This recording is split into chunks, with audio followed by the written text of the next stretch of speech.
Chicago, one of America's great summertime cities, and without question, one of America's great sports cities, too. One of the newest stops on that summer sports scene is the Chicagoland Speedway, just 10 years old, where once a year summer's sizzle takes on a new meaning, blazing fast speeds. This mile and a half has produced 4 first-time winners in its brief history. But lately, the favorites have been keeping the underdogs at bay. Racing's Boys of Summer +1 steam into Chicago for a fast Friday night. The sun is setting, the lights are on, and the green flag awaits. 10, 9,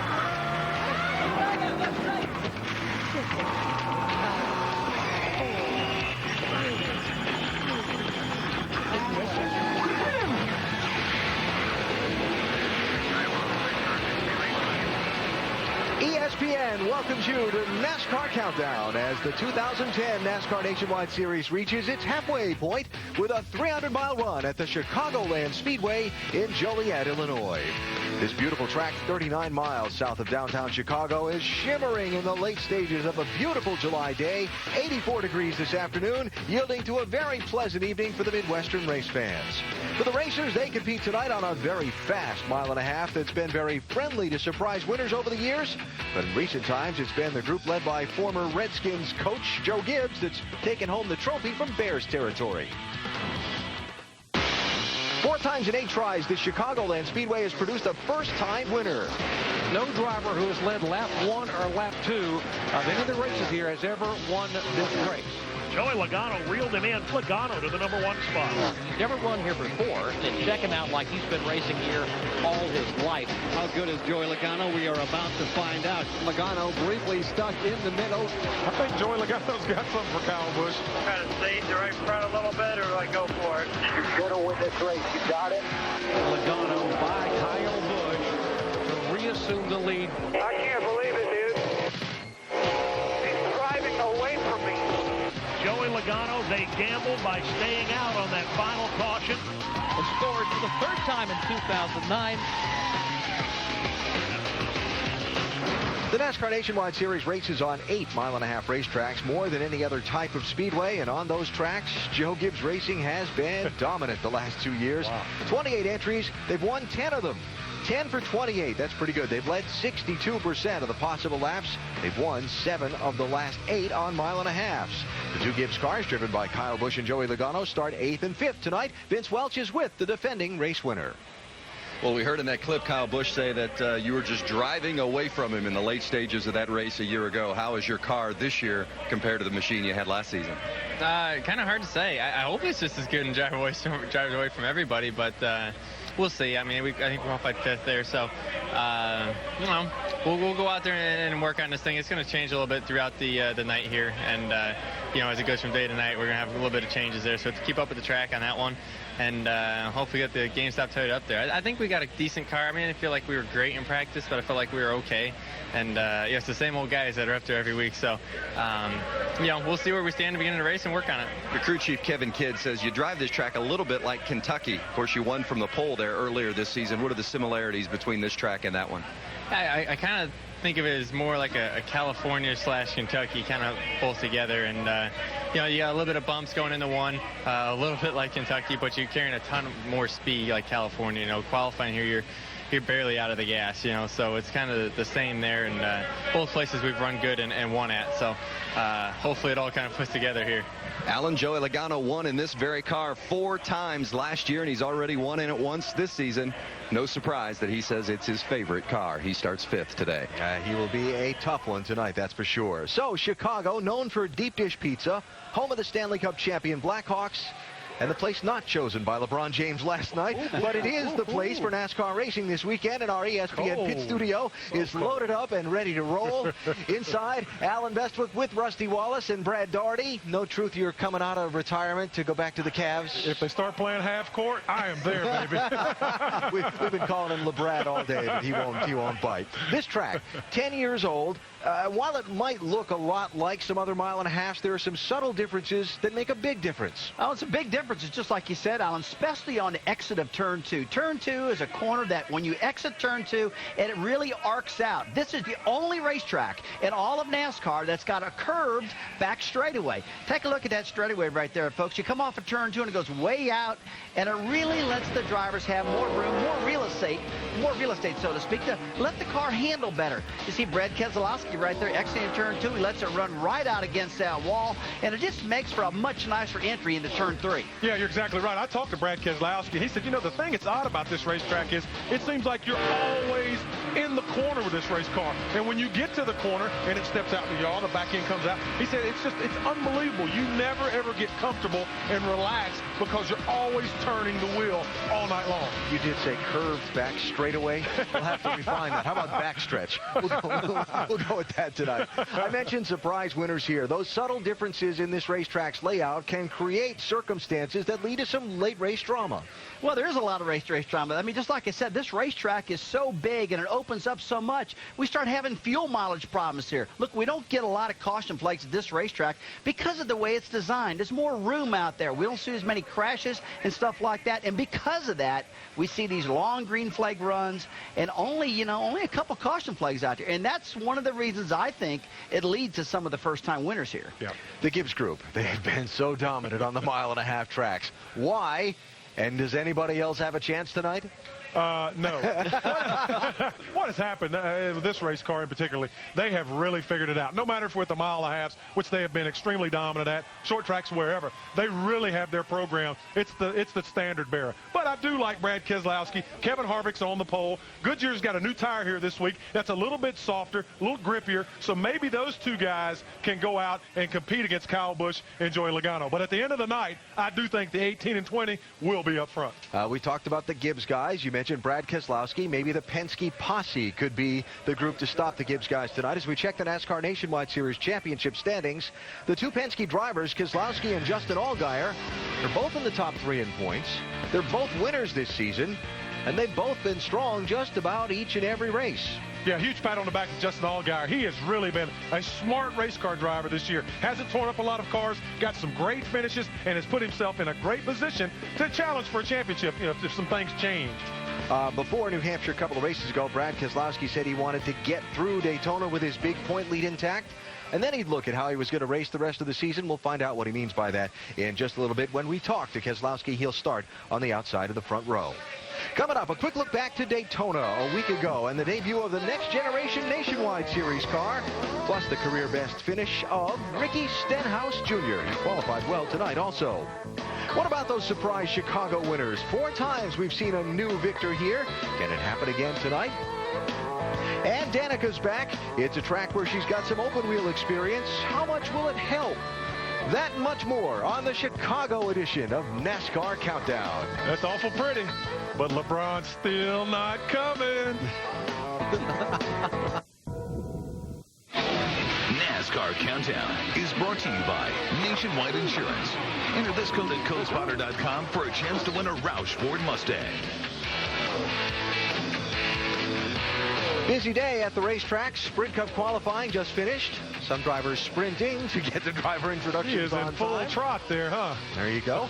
And we are getting ready to go with tonight's 300-mile NASCAR Nationwide Series race. Kevin Harvick on the pole. Alongside him on the front row, Brad Keselowski, who has made his way to and through introduction and is with our Dave Burns.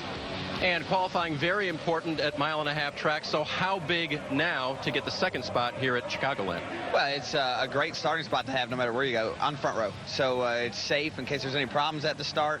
So you know that you're not going to get in an accident. But most importantly, it shows that you have a great car. I think we have that today with our Discount Tire Dodge Charger. Halfway through the season, big 277-point lead. How do you guys avoid becoming complacent in the second half of the year here?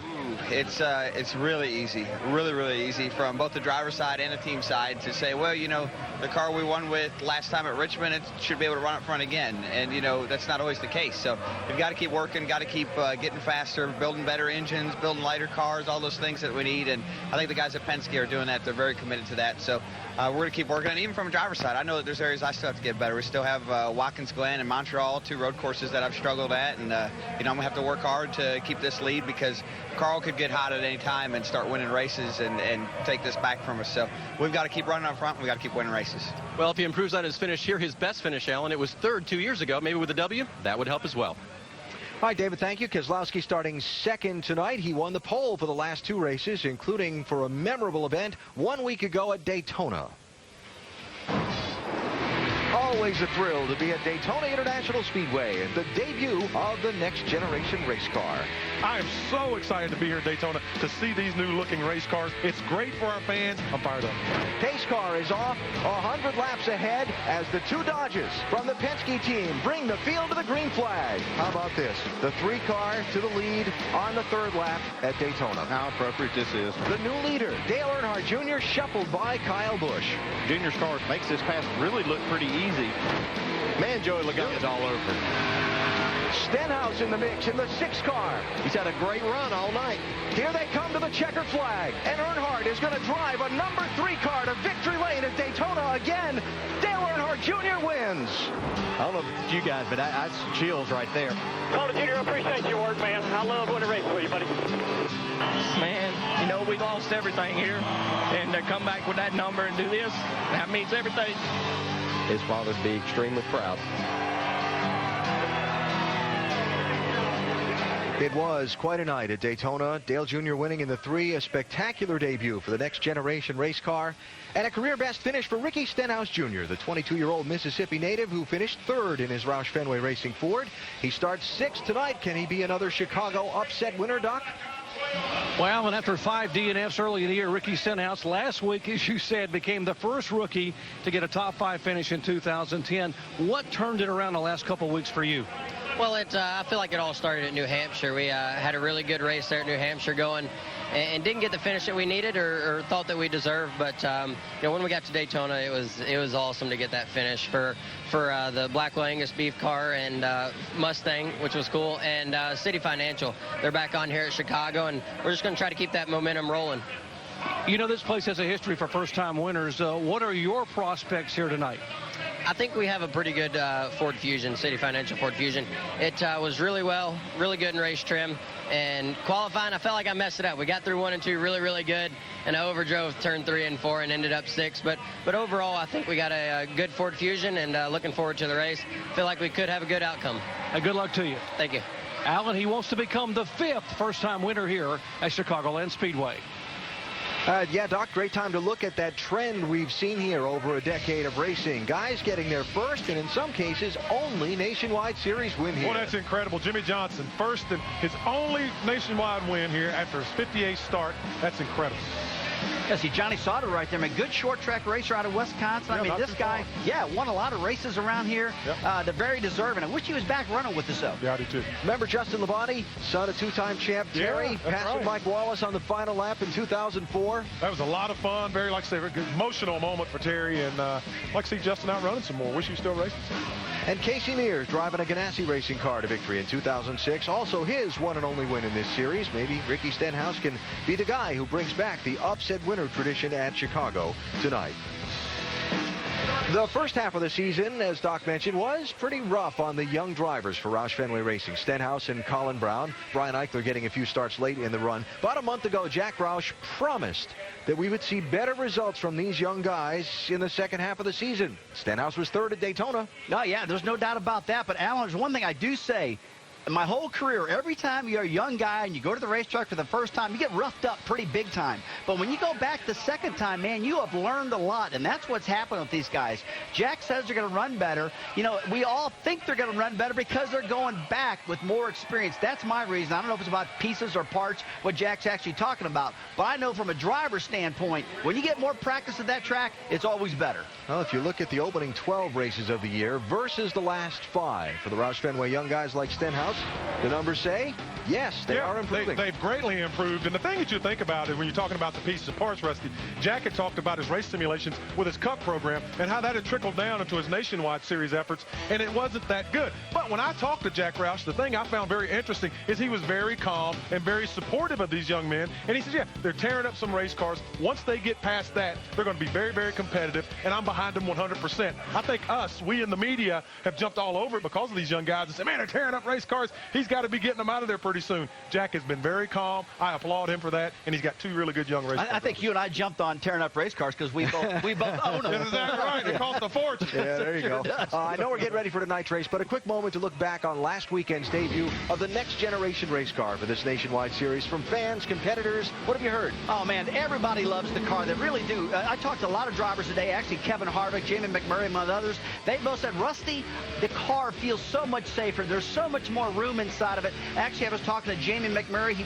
Looked like he was all cooped up in his car. He said, man, these things are uncomfortable to drive. I love these new cars. They feel good. The Cup cars, all that. Thumbs up from everybody so far. Oh, are you kidding me? I think this is the best thing NASCAR has done in the last 5 years in this sport. Bringing this race car, bringing the branding back to this sport so we can all get behind that Chevrolet or get behind that Dodge. It gives us all identity, and that's what we want as a fan. We want to be able to cheer for our brand. It's the bee's knees, baby. Alan, you know, one thing I like so much about this new car is the front end. Yeah. The new car looks identifying. so cool. Yeah, you can see they really look hot. I love them. It was a lot of fun. Danica Patrick in the field tonight, her 5th try in the NASCAR Nationwide Series. She's going to start 28th in that 7 car. How best finish so far, 30th. How are those results matching up against what your expectations were? Well, I think she's definitely getting better. She's struggling, no doubt about that. And I think, you know, we all keep talking about what she should do and what she shouldn't do. I think she needs to set a goal for herself. At the very end of the year, Brad, I think if she finishes in the top 20, those last 3 or 4 races, she's done good. I agree with that. And I said it at the beginning of the year.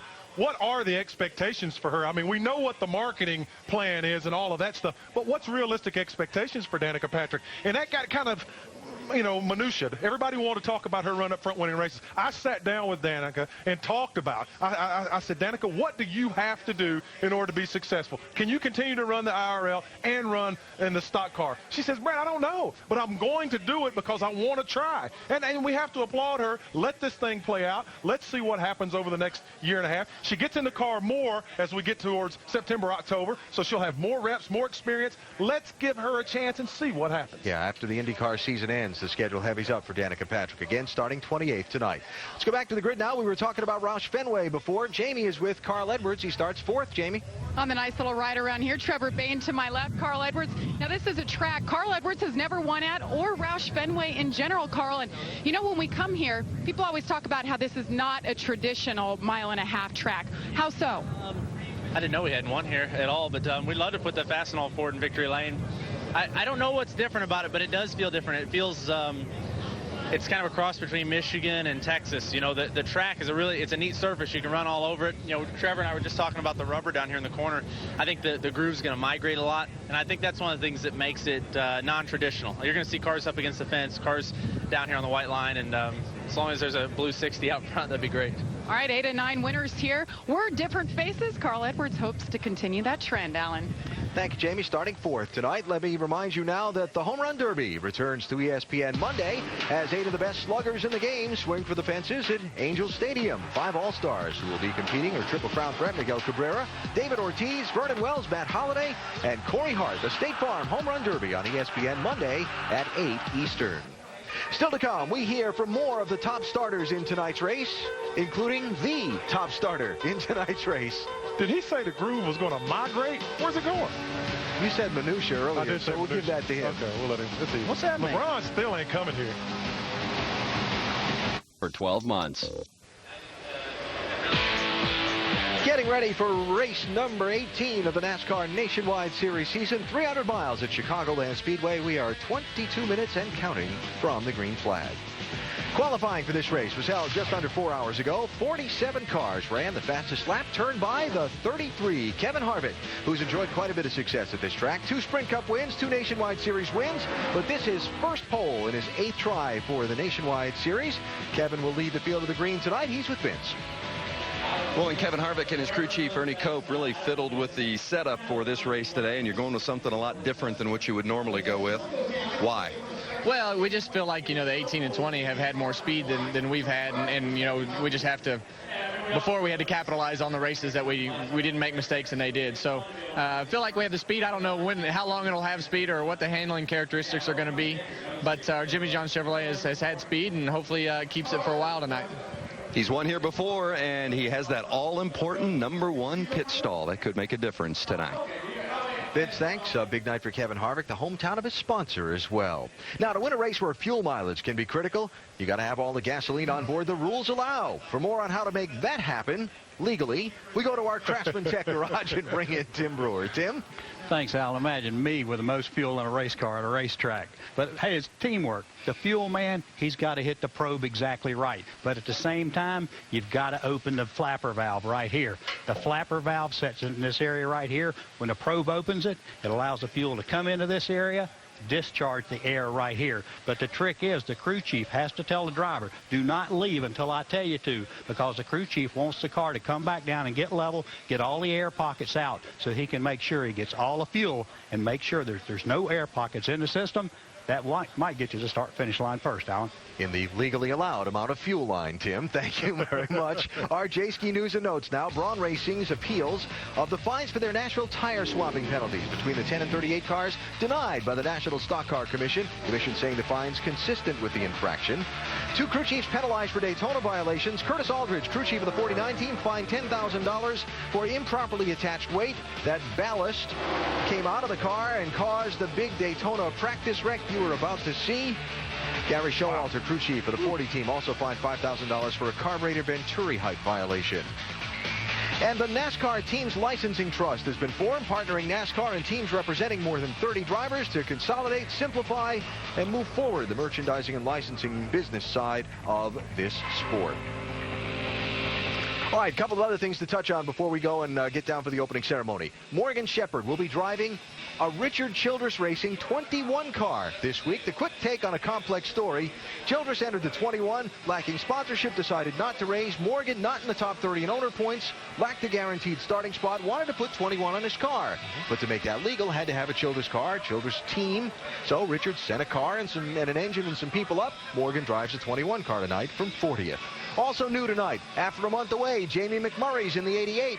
And he is flying, too. I talked to him this afternoon. He said, man, this car really handles good. He's qualified good, and he is ready to go. McMurray is fast. And by the way, he's on the pole for the Cup race, too. Talking about fast, you got to be fast to do that. Jamie did a great job. Should be fun. He can get up there and mix it up with him. Shelby Howard qualified 10th. Good spot for him. Let's see what happens with these guys tonight. Also different tonight, we mentioned the track where Roush Fenway Racing has never won. And David Ruderman in the number 10 Braun Toyota, his 3rd Nationwide Series race of the year. Just some of what's a little different as we go racing in Chicagoland.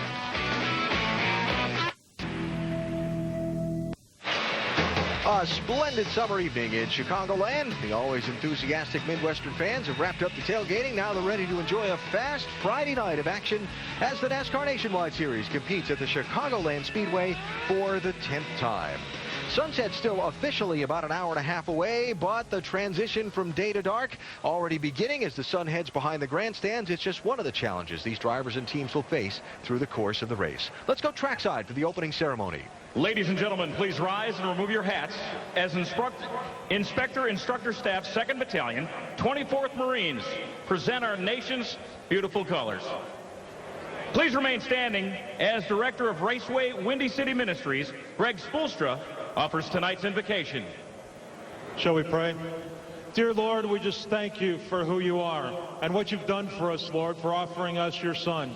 And Lord, we just thank you for this beautiful evening. What a great night to enjoy this time. And Lord, it's only because of the troops that you've given us around the world to protect us that we can be here.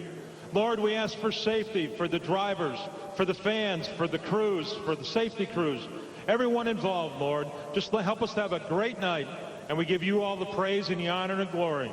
In your name, amen. Thank you, Glenn, and thank you to our proud Marines. In honor of our troops, please place your right hand over your heart as Paul McCoy of 12 Stones performs our national anthem. Oh, say, can you see by the dawn's early light what so proudly we hailed at the twilight's last gleaming, whose broad stripes and bright stars through the perilous fight, oh, the ramparts we watched were so gallant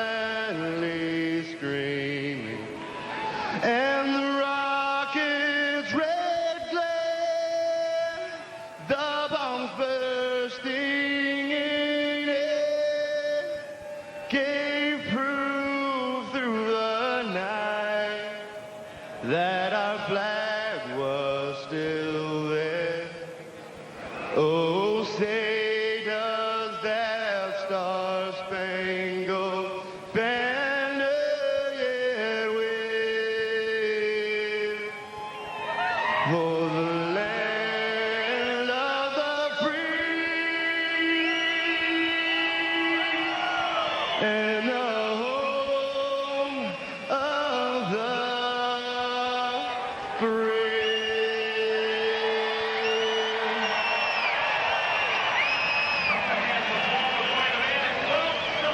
And so time for the drivers to begin to buckle in. You know, we just talked about Jamie McMurray a couple of minutes ago, and word comes down from NASCAR that he missed the drivers meeting. Oh, man. And so instead of starting in the 9th position tonight, he's going to go to the back of the field in that 88 car. Be fun watching him come to the front. There you go. He's going to be mad. A lot of work to do when the engines fire at Chicagoland next. NASCAR Nationwide Series at Chicago is brought to you by Comfort Suites. When business travel leaves you drained, recharge with Comfort Suites. At GoDaddy.com. Race 18 of the 35 race NASCAR Nationwide Series about to get underway at the Chicagoland Speedway on a splendid summer night. This is one of those races last year where the Gibbs guys, Kyle Busch and Joey Logano, went head-to-head. Logano won that one.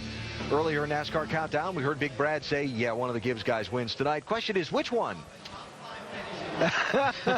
Yes? It's so difficult. Joey Logano was great last time we were out, but Kyle Busch hadn't been around in a while, and this feels like it's got a Kyle Busch evening to it. I just think he's going to be up front, tough to beat. Well, I think it's going to be one of the Gibbs cars again. I really do. I mean, these guys have got this particular car so figured out. They've been running for 4 or 5 years now, and a lot of the competitors can't wait for the new car so they can probably break these guys' streak. Hopefully. We will find out how it plays out over 300 miles tonight. So with race 18 of 35, we're making the turn, if you will, from the front half of the schedule to the back half of the NASCAR Nationwide Series, a line on which we make the turn up to the broadcast booth, where Marty Reed, Dale Jarrett, and Andy Petrie are ready to call the race, score things as they go, maybe keep score in pencil like they do on the golf course, gentlemen. No eraser allowed, though. Hey, let's talk a little bit about trends, Alan, because one of the interesting ones is that in the 10 prior races here, the front row, first or second, has never won this race. Well, I think Keselowski and Harvick are hoping that doesn't apply tonight. But I think what it says is that it's qualifying and racing here are two different animals, and especially when we run this night race, I think the track is a lot different. So maybe, you know, having the fastest car in the daytime in qualifying doesn't carry over to having the best car when it comes down to the end of the race. Yeah, well, it sounds like the guys in the pit studio are saying that trend's going to continue because they've said the Gibbs guys are going to win. But I think our points leader, Brad Keselowski, may have something to say about that here tonight. One of the other interesting trends is that 4 times out of 10, the winner has never taken the lead until the last 50 laps or fewer. Yeah, one thing that kind of drives that is a car can be really good most of the race, and that crew chief and team is somewhat reluctant to make changes on that car. You get out there and you lead and you say, okay, I don't think I want to mess this up, so you don't change and keep up with the racetrack. This track does change as it cools off, so that may be why that trend is in place. Yeah, and you know, somebody that I like that bucks that trend a little bit, that's out front a lot, and we're talking about the Gibbs guys again, but Kyle Busch is not afraid to continue to work on his race car. They seem, even if they've got a 10-second lead, they're making air pressure or wedge adjustment, something to make sure that they stay ahead of their competition. We'll see how that works tonight. Sometimes it bites them, though. They make that wrong adjustment and cost them the race. We got about 15 seconds. Going to put you on the spot. How about a first-time winner, if we have one? Trevor Bayne? Trevor Bayne will be my pick. He's qualified up front. Yes, Ricky Stenhouse Jr. is qualified up front. All right, let's go trackside because it's time to get race 18 underway. Chicagoland Speedway. Please welcome Executive Vice President, Chief People Officer, Bob Ravener, as he delivers the most famous words in motorsports. On behalf of the 80,000 employees of Dollar General, drivers, start your engines. Crank them up, gang. Fired up. Fired up there, bud. Go ahead, crank up here, gang. All right, buddy, you can crank it up. Crank it up. Get the power, bud. Second groove, you can see where it rubbered up.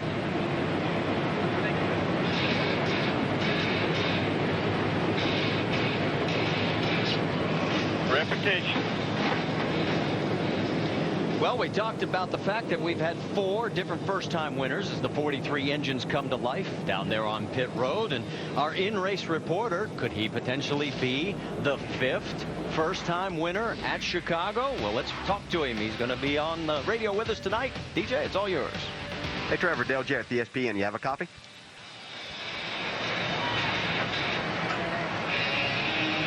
One. Let's see. 2, talk to me. Getting bucky. Hey, Trevor, Dale Jarrett, the ESPN. You have a copy? I do. You got me, Dale? I sure do, buddy. Hey, our first question tonight comes from our ESPN mailbag, and Austin in Starkville, Mississippi asked, you had some really good finishes in the current car before Daytona. How is your team prepared to regain that momentum at Chicago? Oh, man, we had a strong run at Daytona. I know the results don't show up, but we've really been building on this momentum the last few weeks. An 11th place finish, a 10th, a 5th, and then we ran top 5 there for a while at Daytona. So I really think we have a lot to build on here at Diamond Waltrip Racing. And on the bright side, man, our Toyota's good today. This Heroes Dream Machine's been strong in practice, qualified 3rd. So hopefully this track will free up a little bit, and that'll help our tightness that we fought in practice. Hey, Trevor, just like you said, you qualified great, but my question is, your practice was during the day. You're a young man that doesn't have a lot of experience in these cars and at these racetracks, so how do you go about adjusting, making the proper adjustment, and getting your car ready for this racetrack at night? Well, really, since I don't have that experience at tracks like this, I just really go back to the notes from previous races. I did have the opportunity to race here last year, and I went back and looked at how the track really tightened up. And, Jerry Baxter worked with me on that, or freed up, I'm sorry. We started a little bit tight, and the car got freer as the race went on. So we ended practice a little bit tight in the center. We could never really get rid of it because the track was so greasy and the rubber was laying down. So hopefully this nighttime track, the temperatures are cooling off, and hopefully that'll just free our car up just right where we need it. All right, Trevor, thanks for talking with us. Maybe you can be another one of those first-time winners here tonight. Now Andy's going to talk to your crew chief, Jerry Baxter. That sounds good. Thanks, Dale. Hey, Baxter, you got a copy? Andy Peter in the booth. Hey, go ahead, Andy. Hey, Jerry, this racetrack is notorious for having a lot of green flag runs and sometimes coming down to fuel mileage. A couple questions. Are you prepared for that? And are you prepared for that scenario? And how do you feel you're going to stack up if you do? Well, it looks like we go about 62 laps on a tank of fuel here. That was off a practice run. Once the race gets going, you can usually, pick up a little bit more than that. So just got to keep in the back of our mind the whole time about green-white checkers and see how it all unfolds. Definitely a lot of green flag racing here, though. All right, Jerry, if you go 62 laps, you'll be the man, I think. So good luck tonight. All right, thanks. All right, and our in-race reporter over the wall for us will be the rear tire changer for the 99. There he is, Lee Cunningham from nearby Forreston, Illinois. And got a question for you, Lee. We've talked about how it affects the drivers out on the track, but how does transitioning into the dark affect you guys on pit road? We've built some, we got spring rubbers in the rear springs that I can either put in or pull out, depending on what Trevor says the track's doing. And if I do that, then I'll take you along with me, and we'll either put them in or take them out. That's a pretty major adjustment. I hope we don't have to do it, but if we do, then we'll be ready. Well, I'm noticing the adjustment you have for nighttime right on your helmet. Those lights. You got better lights than we do in the booth, man. I sure do. I shouldn't miss anything right here. All right. Thanks a lot. Good luck tonight. That's the car he'll be working on throughout the 200 laps here at Chicago. And we'll go green when we come back.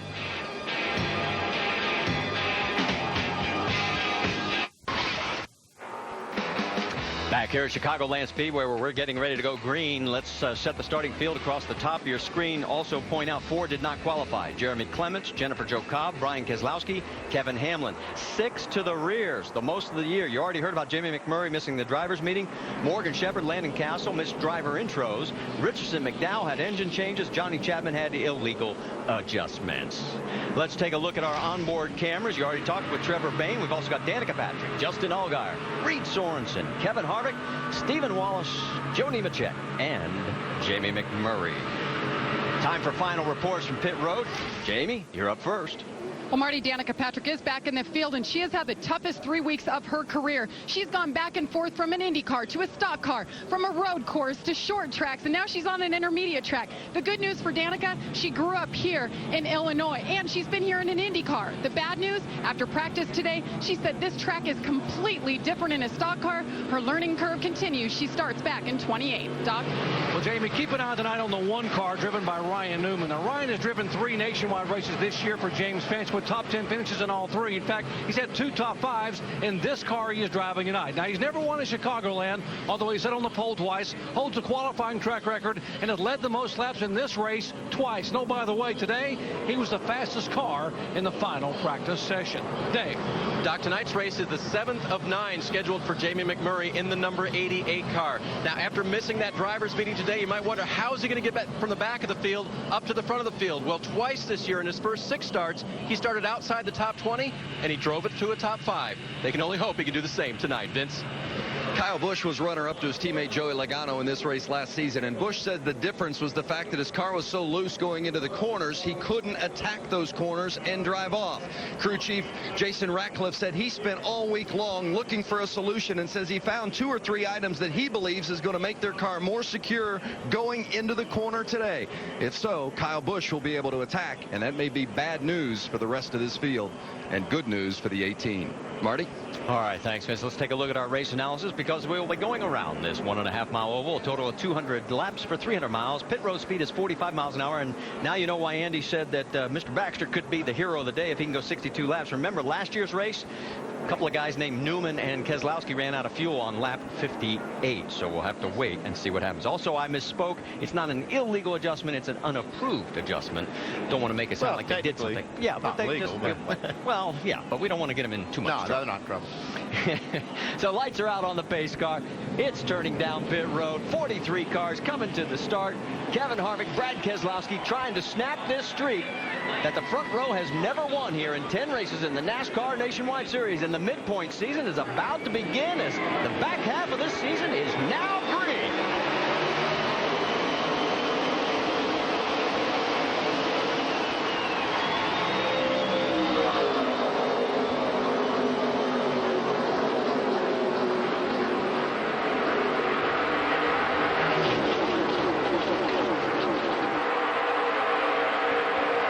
Down the backstretch, everybody still up front, those first 4 rows side by side as they head into 3 and 4. Who's going to lead lap number 1? Looks like it's going to be Harvick right now.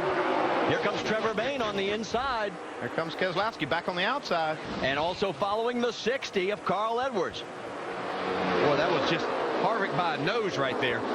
You can see how dark the racetrack is. Goodyear's brought a great tire once again that really rubbered in here today with all the practice. Look at all the room they have off of turn 2 there. That's what we heard Rusty talk about in the countdown show. Just allows for a lot of side-by-side racing. And another thing, you see that back straightaway, just how curved it is, and it makes for really nice transitions into and out of the corners off of turn 2 and into turn 3. Side by side for second place. Carl Edwards on the low side. Now Keselowski sort of up there by himself for a little bit. It looks like everybody else is trying to go along with Carl. Joey Logano in the 20 right there. Now he slides up. Yeah, you have to be careful down in turn 1. If you get in there a little bit too low, that part of the racetrack is extremely rough. See how bad the guys are going to have to fight this sun right now for a few laps. But that part of the track's really rough down there, and with these cars coil binding, it bounces the car up the racetrack. Kevin Harvick now opening up a bit of a gap. As you see, the 22 of Brad Keselowski. Hot pursuit with Carl Edwards and Joey Logano close. Yeah, we heard Kevin talk about that they were trying something a little different. They felt like that they needed more speed out of their race car to contend with this 18 and 20 as they race side by side now. Here comes Kyle Busch. Yeah, speaking of speed, look at this right here. Kyle Busch wasted no time getting to the front. Hey, look at that car go through the middle of the corner there. Yeah, speed's never been a problem with this group from Gibbs. And I've always found that to be my problem. Never enough speed. Side by side, and boy, all of a sudden Carl gets passed by both of the Joe Gibbs racing machines. So move the 18 and 20 up a spot as Kyle Busch is now 3rd, Logano 4th, Edwards 5th. How about we check in on Jamie McMurray because he is moving, guys. He has picked up 9 spots and closing in quickly on number 10, Eric McClure. Yeah, most of these have been on the high side. I've really seen him utilize that top side of the racetrack, and that's a good thing about this racetrack is you have a lot of room there. There you see, he started 37th. Also right in front of him, Michael Annett has also picked up 10 spots. So those two sort of coming to the front together. Whoa, and boy, Allgaier got loose. Gathers it back up, maintains position right behind Ryan Newman. Yeah, 10-4, good job. Let's go back and take another look at this, give you a chance to analyze this one, guys. Yeah, that car on the inside, this is another 1.5 mile racetrack to where that inside car responsibility, you have to be extremely careful. That's where you'll get loose. Not as much air on the spoiler there. You try to drive off in there and you get in trouble. It does. It really changes the dynamics of the car. You got to be ready for it and see. He wants that spot, but woo, he just about paid the price. And there they are. You can see that there is Jason Leffler right behind him. Two cars have already taken it to the garage starting parks for Dennis Setzer and Johnny Chapman. And I think that's part of the thing that we've seen with Allgaier is just with his experience over the last year and a half, that in that situation before, he would have probably crashed that race car, but he knows his limits a lot more now. Trevor Bayne and Ricky Stenhouse Jr. having a little tussle for 6th position as the two guys that could become our 5th first-time winners. We talked about them at the beginning of the broadcast. Right now, having a good start as we've completed 7 of 200 laps. Right now, Kevin Harvick still leading up front as these two still going after. Here comes Stenhouse one more time. As we move a little bit further forward, the gap has closed, though, between 1st, 2nd, and 3rd. Harvick, Keselowski, Kyle Busch, with Joey Logano and Carl Edwards in pursuit. Kyle Busch, man, he's already got 6 wins this season. Brad Keselowski's in control of the points. Harvick just wants to win. For our Verizon Wireless customers, text Champion to 43776 for exclusive Champion Chats content from the NASCAR Now Roundtable. This week's would be whether you consider Kevin Harvick, after his Sprint Cup win of a week ago, to be on par with Jimmy Johnson and Denny Hamlin where the championship is concerned. Check that out with our Verizon Champions Chat. New leader in this race, Marty. Kyle Busch has quickly established himself out front. Yeah, these guys didn't realize we were going to break, and both he and Brad Keselowski get by Harvick. Here's the pass looking back from Harvick. Here comes Kyle around the 22. Yeah, Brad Keselowski tried to make a pass on Harvick.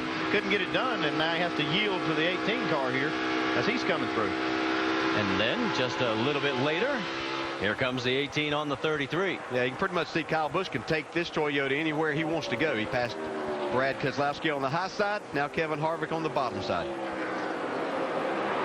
Kyle's now led over 900 laps, and just a few moments ago, Danica's getting a little more education in the world of NASCAR, courtesy of the 27 of Justin Lofton.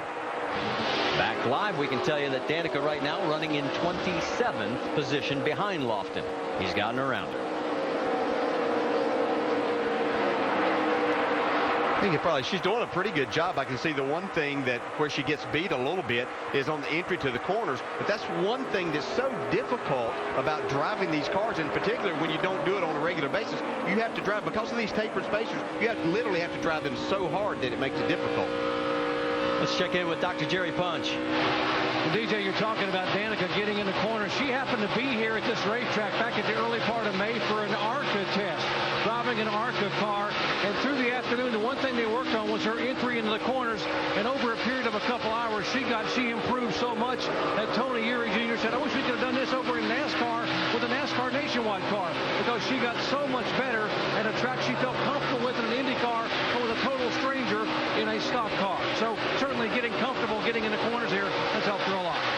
And she's holding off Mike Wallace right now for that spot. Battle for 8th is about to be heating up. You got Trevor Bayne, Jason Leffler, and Justin Allgaier. Here comes Leffler underneath the 99, heading down into the corner. Allgaier looking like he'd like to get into this as well. And look out, here comes lap traffic of Robert Richardson. He had an earlier pit stop. He is now several laps down, 3 down in fact. Yeah, that was really, Trevor Bayne looks like he's struggling with his car just a little bit, and that was a smart move right there instead of pressing that issue to let the 38 of Jason Leffler go on by, and now Allgaier's gone by also. Here comes Colin Brown to get also into this mix, so those 4 getting around Robert Richardson safely. Let's also update you on Michael McDowell. He's 41st right now, 4 laps down. He had an electrical problem, then he got a speeding ticket. So that's his issue. Only 2 cars out of this race as of now. And see those 3 young drivers there, that's kind of the face of this sport, and that's the kind of things that Brian France talks about. These are the guys that he wants to see have an opportunity more and continue to have opportunities in this nationwide series.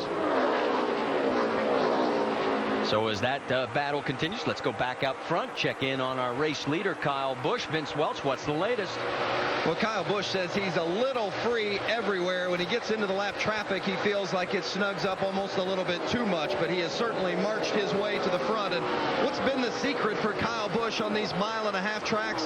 Well, crew chief Jason Ratcliffe said about 2 or 3 years ago they found something that they were looking for with the aero package, and they hit on it, and they felt like that made a difference on these mile-and-a-half tracks. And then they found the spring, sway bar, and shock package that worked with their aero setup. So these tracks are tough enough because you need that whole package to be good. And then when you've got the whole package and you've got a driver like Kyle Busch, well, that's why you're dominant. Jamie Little. And the guy he passed is in second right now, Kevin Harvick. He was battling a tight race car in practice this morning. So in countdown, he told us they went to a non-traditional setup. He said that was to get speed. The problem was he didn't know how long that speed would hang in there. Well, our question has been answered. 10 laps he led. And guys, Kyle Busch at 18 checked out. Kevin Harvick says, guys, I'm tight already. All right, Jamie, as you finish up, Danny O'Quinn has taken his car behind the wall, so 3 start parks now to report for you. Also, as we look a little further back, Joey Logano trying to catch up to Brad Keselowski. Let's listen in on the radio. Harvick's cleaning the top off, ain't he? Oh, yeah, he's way up there. Yeah. At least you know it'll be clean for later. Yeah. Comments from Joey Logano as he chases down the group that had eluded him early in the race. One of the main reasons for that is because he backed off a little bit.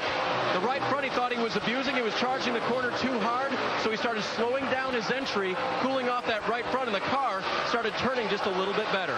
Right in front of him, Brad Keselowski as well, running fairly decent there, but his complaint right now is that he's losing grip into the corners. The car is bouncing as the 22 of Keselowski enters each corner, and that's causing him to lose a little grip as he chases down Harvick. And you saw all of them go around the 21 with Morgan Shepherd behind the wheel. That's right, it is Morgan. Can also tell you right now the 37 of Josh Wise is turning his 37 behind the wall. There is a good look at Morgan. We documented the story of how that all came about for this week. So the 21 is here. It is a Richard Childress racing machine. Morgan Shepherd behind the wheel.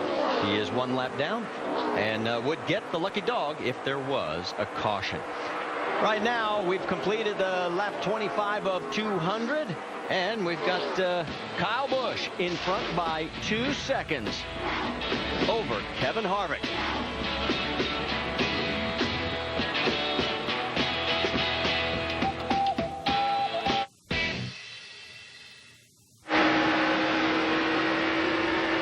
Watching the NASCAR Nationwide Series race tonight here at Chicagoland Speedway. Reminder, tomorrow morning, NASCAR Now gets you ready for the NASCAR Sprint Cup race here, 10 a.m. Eastern Time on ESPN2.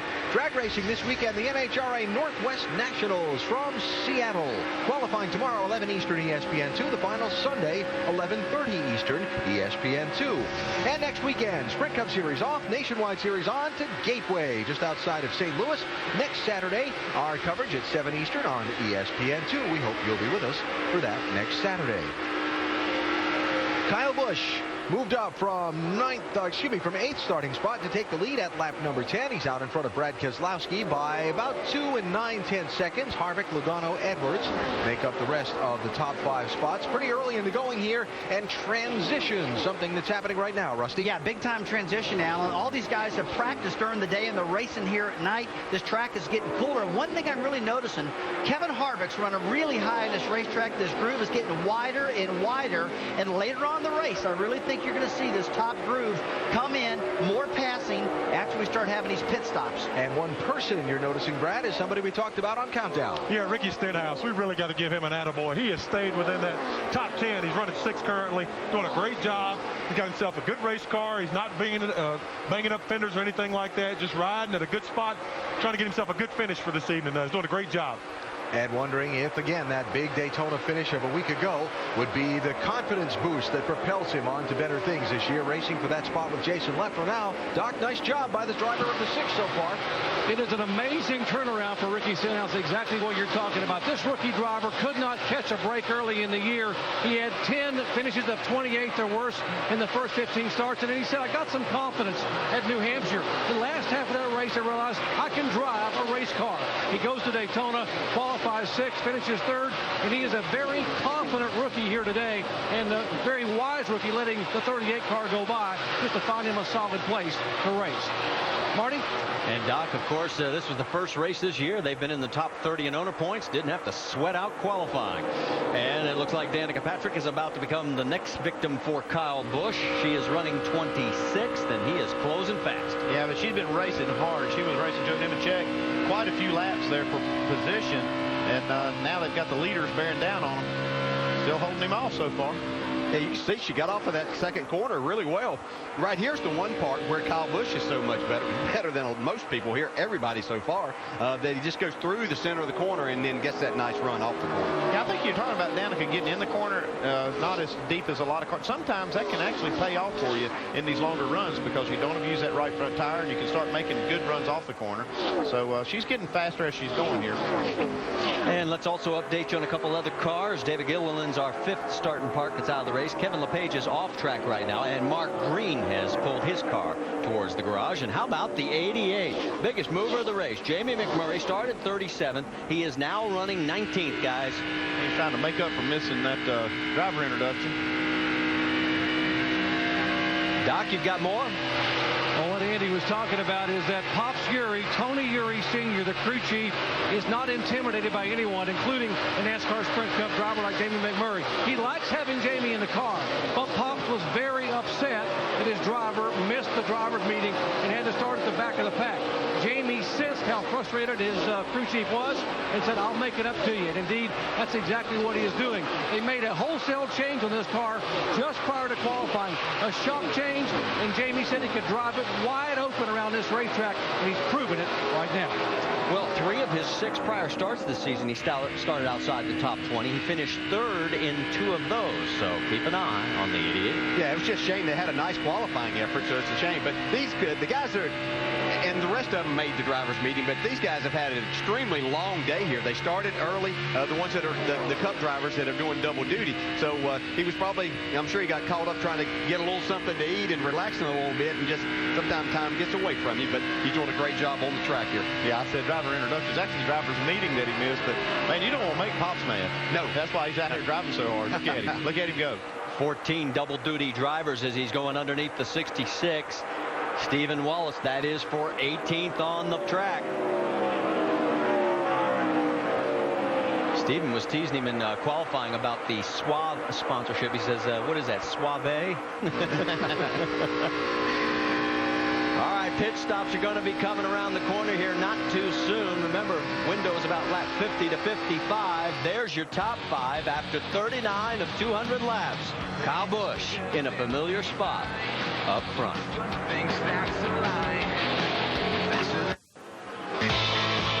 I told you the pit stops are just around the corner. Some of the crews getting pumped up. Others actually mentally rehearsing what they're going to be doing. Others physically rehearsing. Let's reset it for you. If you're just joining us here at Chicagoland Speedway, we've had our race leader right now, Kyle Busch. We've had 2 different leaders. Brad Keselowski, our points leader, is currently 2nd. Jamie McMurray, the biggest mover, he is now up to 17th. He's picked up 20 spots. And our highest running rookie, you saw there, Ricky Stenhouse Jr. running in 7th. We have a total now of 21 cars on the lead lap. Parker Kligerman was the last to go a lap down. And let's get an update now on the 22 of Brad Keselowski. Dave Byrne. Well, you know, Marty, we talk about things that drivers can do inside the car to help their race car. Sometimes it's about what you aren't doing. Listen to Brad's radio. All right, Paul, here's what I got. I found some speed by not turning the wheel.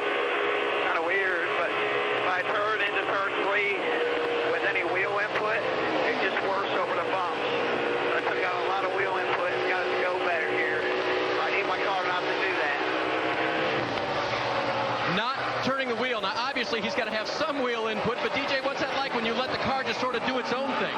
Yeah, and it's one of the things that you can do, and if you don't load that right front, then you're not going to get as much bounce. And so you can drive it either straighter in the corner or do what Brad has done here, and we see moved up the racetrack, so you don't have to turn the wheel as much when you move up there. You utilize the banking more. Yeah, one thing I like is that Keselowski will search around that racetrack and find what his car wants. He's not going to be dissatisfied with what it's doing. he'll try to make it better. It's a good battle right here with Ryan Newman.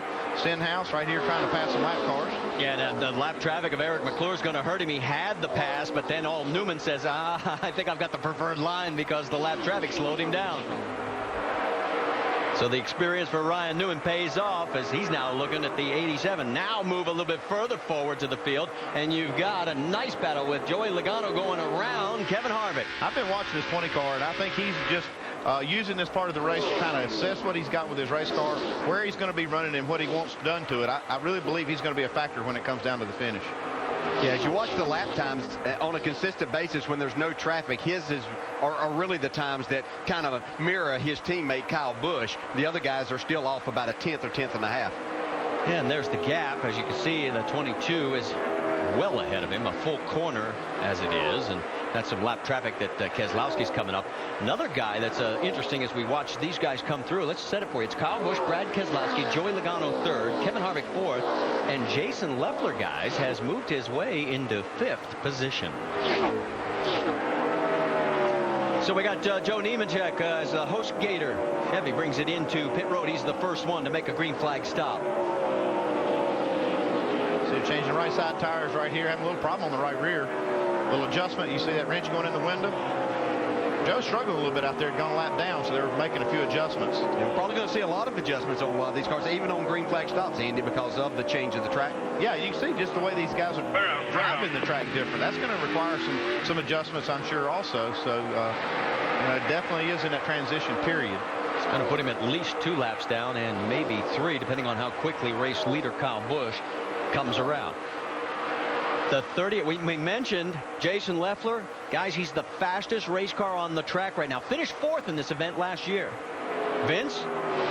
And, there's been a real good combination here. This 38, Eddie Pardue has come over from the 16 at Roush to be the crew chief on this 38 with Jason Leffler. And he's really liked what he's found at Braun Racing. And he and Leffler have been spending quite a bit of time together, getting to learn one another, getting to know one another personally and professionally, finding out what they like. As you see Kligerman in on the pit stop, they really like the combination between Leffler and Eddie Pardue, starting to pay off with some good runs, having another good one tonight.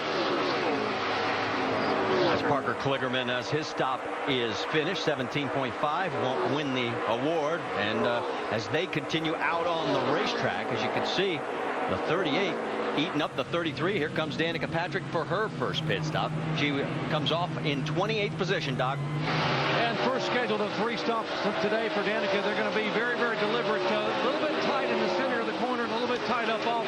Her car started very loose, but she sat there and was very patient with the car, and it changed. Air pressure adjustment in the right rear for Danica. Also try to free it up a little bit in the center. They don't want to get it too free, though. 4 tires, top it off with Sunoco fuel. And you saw the NASCAR official waving about something on the right front. Yeah, it looks like they were struggling with lug nuts on the right front, and then an official was pointing there and wouldn't let them leave until they addressed that. Harvick's in, Jamie. And he's sitting 3 laps shorter than they anticipated. He came on the radio 1 lap ago and said, Ernie, I don't like the way this right front feels. Let's check it out. Let's pit early. 4 tires, track bar adjustment. He has been tight, and he's been losing time on the track. They're going to fill it up with Sunoco fuel. We'll see if this will pay off, and they take care of the problem. Marty? Ryan Newman is also in. Remember, he ran out of fuel at lap 58 last year. Look at the 18 on the right side of your screen. There's Newman going out. And our race leader, Kyle Busch, trying to get around Michael Annett and Stephen Wallace, putting them both a lap down. There's the 38, Vince. Well, there's Jason Leffler. We told you just a moment ago about the contact or the camaraderie between he and his crew chief, and he just told Eddie Pardue, we're pretty good. I don't want to touch it right now, so it's just 4 tires, no changes for the 38. Dave Burns. Brian Scott's car was a little bit tight in the center of the corner, so they'll make an adjustment for him. New crew chief Jeff Stankiewicz making the call there for Brian Scott on pit road right now. Brian Scott leading in the Rookie of the Year standings, but right now they're trying to turn last couple of races where they haven't been performing as well as they have wanted, and a slower stop there at 16.1. Race leader has pulled it down pit road. The 99 Trevor Bayne, Logano's in, and we'll send it down to Dave. And when he was back in traffic, he talked about his car being quite tight, but he said clean air is a miracle. And so they made a smaller adjustment, track bar and air pressure, than they had planned on earlier. Vince? Kyle Busch, they're going down on the track bar 1 round, also making an air pressure adjustment in the left front. The car's a little free. They want it to turn just a little bit better in the 18. Brad Keselowski is still out, and we can tell you Trevor Bayne has also made his stop. He is pulling back out. Also, Jason Keller in the 35 has completed his service. There is Jamie McMurray, Doc. Scheduled stop for McMurray, just a slight air pressure adjustment on the 88 car, the Chevy for Junior Motorsports. Jamie coming from all the way in the back of the pack, coming around the left side of the car, putting left side tires on, making sure they get it completely full of fuel. They have to make 2 more stops, so McMurray is down and away. And Brad Keselowski is also pulled in. There you see the tires going on the right side. And we already got word that the 18 was too fast entering, so Kyle Busch is going to get a penalty here while this pit stop continues. 6 is in. Ricky Stenhouse is making his stop. They're working on the left sides already, and boy, he's getting hot, guys. Look at that steam. Yeah, they'll do that sitting when you come in and sit on pit road a little bit, so everything should be okay there. But I was watching Kyle Busch exit pit road, and I made a comment that I thought, man, he looked like he was awful fast in comparison to some of the other cars he was around. Carl Edwards getting some great fuel mileage coming in on lap 59, Jamie. He's great at conserving that fuel. He stayed out to lead a lap, got 5 extra bonus points. The call is 2 rounds up on the track bar. 4 tires, fill it up with Sunoco fuel. They warned him, do not speed. They are watching, do not speed. They tell Carl Edwards as they continue their stop around to the left side. And the wrench was in the back. See if it's a clean stop for Carl Edwards. And he's down and away, guys. And that means Justin Allgaier has now cycled through to take over the race lead, but now he has pulled down into pit road to make his first stop. Willie Allen's also on pit road, we can tell you, as is Eric McClure and several others. And here comes Justin Allgaier as we ride on board, Jamie. And this 12 car has been lacking stability all day. He needs overall grip, air pressure adjustment, and track bar is the call to try to fix this car. The wrench in the rear window, 4 tires. See if Justin Allgaier, you saw the tires go over the white line there. They got it just in time. Let's see if this helps him. He has been one frustrated driver all day long, Marty. And as he comes back out, we're still waiting for Kyle Busch to serve his penalty. There goes Morgan Shepherd after his stop. And here he comes down pit road. So this, a very costly penalty. He's really got his work cut out for him. Well, if anybody can make it up, he can. He's done it before. Did it at Charlotte in May. Yeah, he's definitely got the car here today to make all of that happen. It just, I don't know if he lost track of what he was doing. It just, you could see the cars that he was going out of pit road with, and he was just so much faster. So, you know, sometimes you lose your focus a little bit. So we'll wait to see where this cycles him through after serving the penalty. Now let's go back and show you exactly what you were talking about, DJ, in relationship to everybody else on pit road. Look, he's gonna pass one car here. And then you can see with the 99 how he was closing on Trevor Bayne, who was up in front and almost getting to that point where the speed limit ends. So I don't really know what Kyle may have been doing right there, but it was obvious to the eye. All right, this was one of the problems during pit stops for Ryan Newman. He lost a lug nut on the right rear, and then also we talked about Danica Patrick. She had a problem on the right front. You can see the official saying, fellas, you're going to have to fix this before you go back out. Means Danica right now is 26th position, 1 lap down. Stay with us.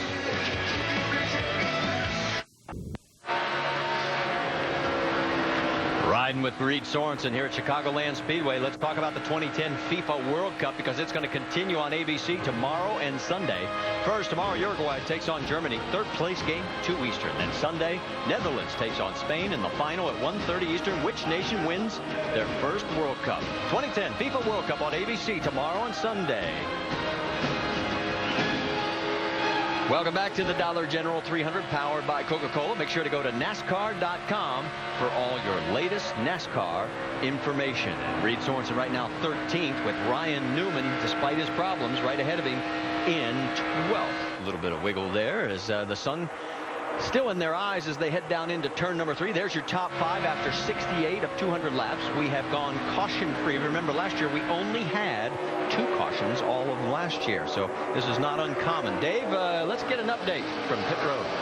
On Reed Sorensen, Marty, he started 20th and ran up to 15th, actually 14th before this round of pit stops, but he had a vibration the whole time. He couldn't figure out what it might be. He thought about stopping way early because he thought it might be a loose wheel, but it didn't get any worse. So when they pitted on lap 54, they took all 4 tires off, looked at the wheels, there was nothing out of balance there. When he got back on the track, he said to his crew, it feels darty. Something's definitely wrong in the front end. And Marty, now they'll have another chance to look at it perhaps, as we've got caution on the racetrack.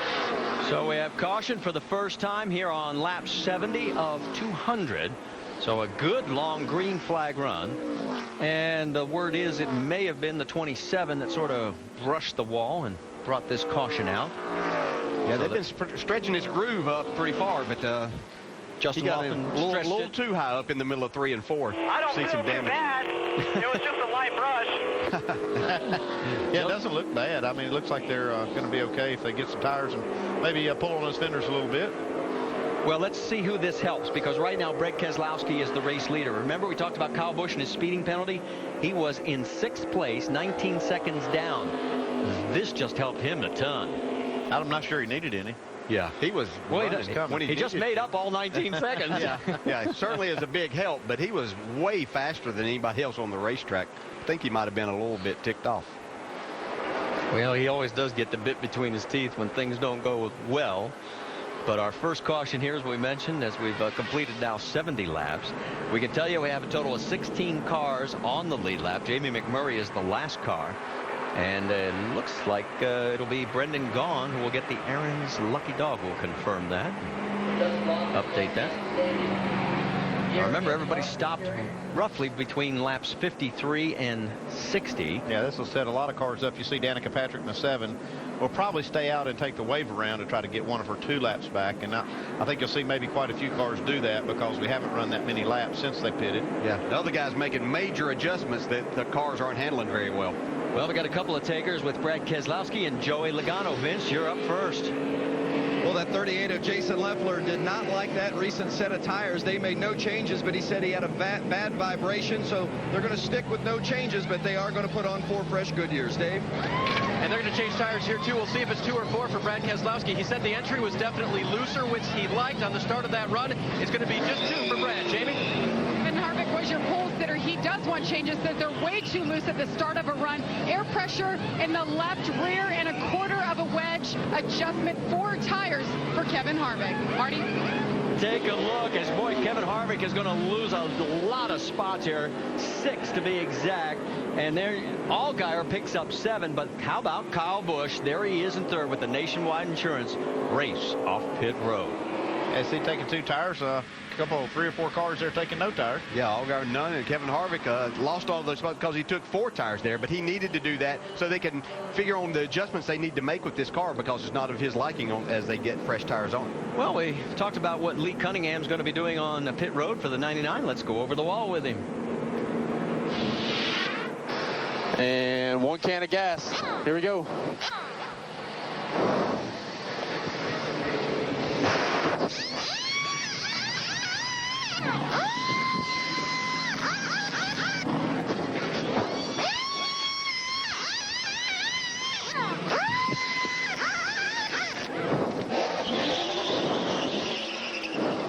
Doesn't say a lot, but he got the job done. Nicely done, Lee.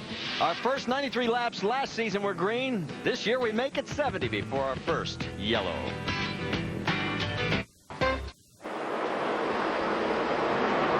Under the first caution of tonight's 300-mile NASCAR Nationwide Series race. Caution came out after the 27 brushed the wall at lap 69. An exchange of pit stops has set up a little bit interesting strategy situation with Brad Keselowski holding the lead off the set of stops.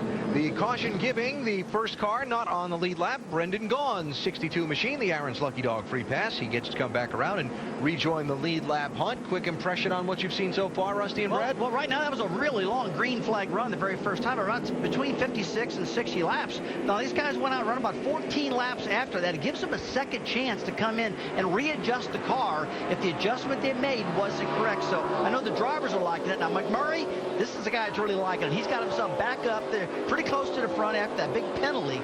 14th right now. He's got he's a little closer now. Yeah, David Rudman made a big run. He's got himself up to 6th. Ricky Stenhouse Jr. maintains that 6th, 7th place position. He's doing a great job. Kevin Harvick had a horrendous pit stop. Cost him a lot of time. He's all the way back to 9th.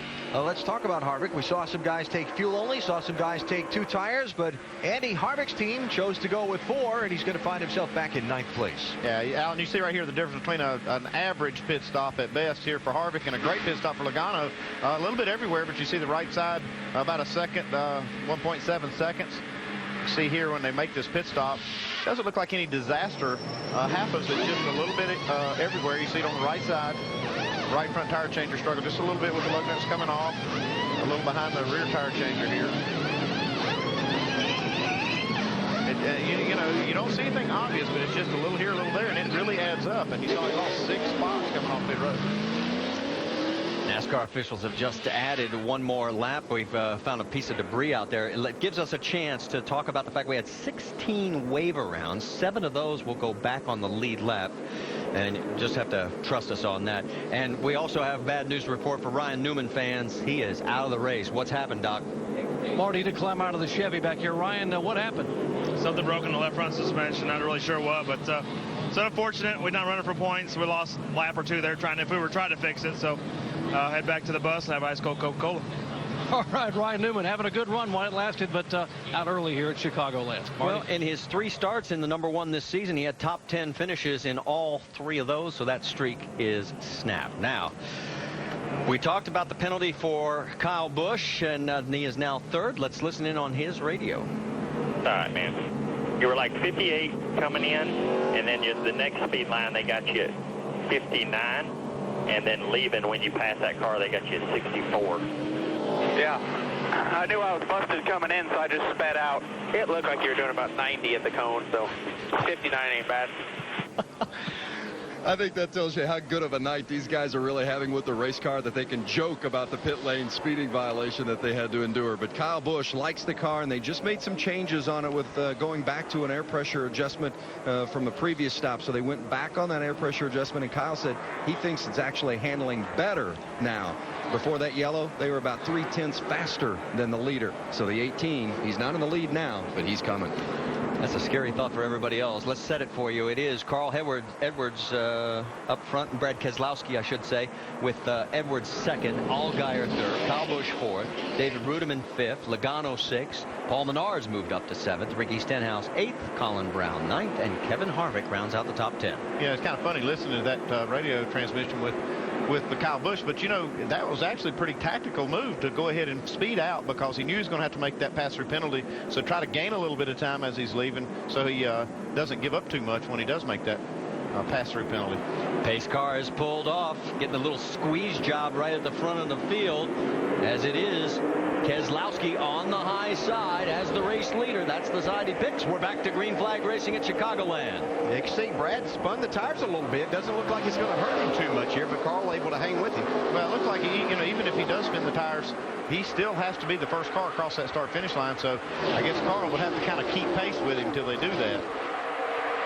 Down the backstretch, trying to make it 3 wide further back. Reed Sorensen was in that mix. Here comes the 66 of Walls. Whoa! McMurray comes down.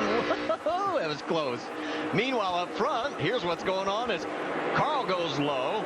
Here comes 18 of Kyle Busch trying to squeeze in between. Brad Keselowski goes to the front. Yeah, we're going to see a lot more intense racing right now. We've got a lot cooler racetrack. These guys have been able to work on their race cars, are handling better. 3 wide. Well, and the best news is for these guys going down into 3, they no longer have to deal with the sun. Further back, Trevor Bayne. And there is Leffler in the 38, Paul Menard. Also the McMurray car at 88 right there, and Brian Scott. Ooh, and right behind them, that was looked like the 66 of Stephen Walls getting a little bit loose. Battle for 3rd, meanwhile up front with Edwards and Logano. See, Logano, he was trying to make the pass there on the inside. He hit that bump, and it caused him to lose traction for just a second. Allowed Carl to come back on the outside, get a nice run off the corner. Well, these guys fight it out. You can see the 10, David Rudiman. Remember, he did not qualify well, as he's got Kevin Harvick all over him. Well, what's the story on the 10, Doc? Marty, you noted it right there. He did not qualify well. Started back in 29, but quietly by lap 38, he was in the top 10. Came in, had a 2-tire change, air pressure adjustment. Tight on the bottom of the racetrack. but Ruderman said this morning before qualifying, we won't be good for 2 laps, but as the race goes on and the sun goes down, we'll get better and better. We got something for him tonight, and indeed, he's moving toward the front. And remember at the beginning of the broadcast, we talked about the fact that 4 times, as you see this action between the 2 teammates from Rusty Wallace Racing and Colin Brown. And now let's go back up. We'll finish that thought later because we got a battle for the race lead. Kyle Busch, Brad Keselowski. Kyle has got the car underneath him tonight. There he goes.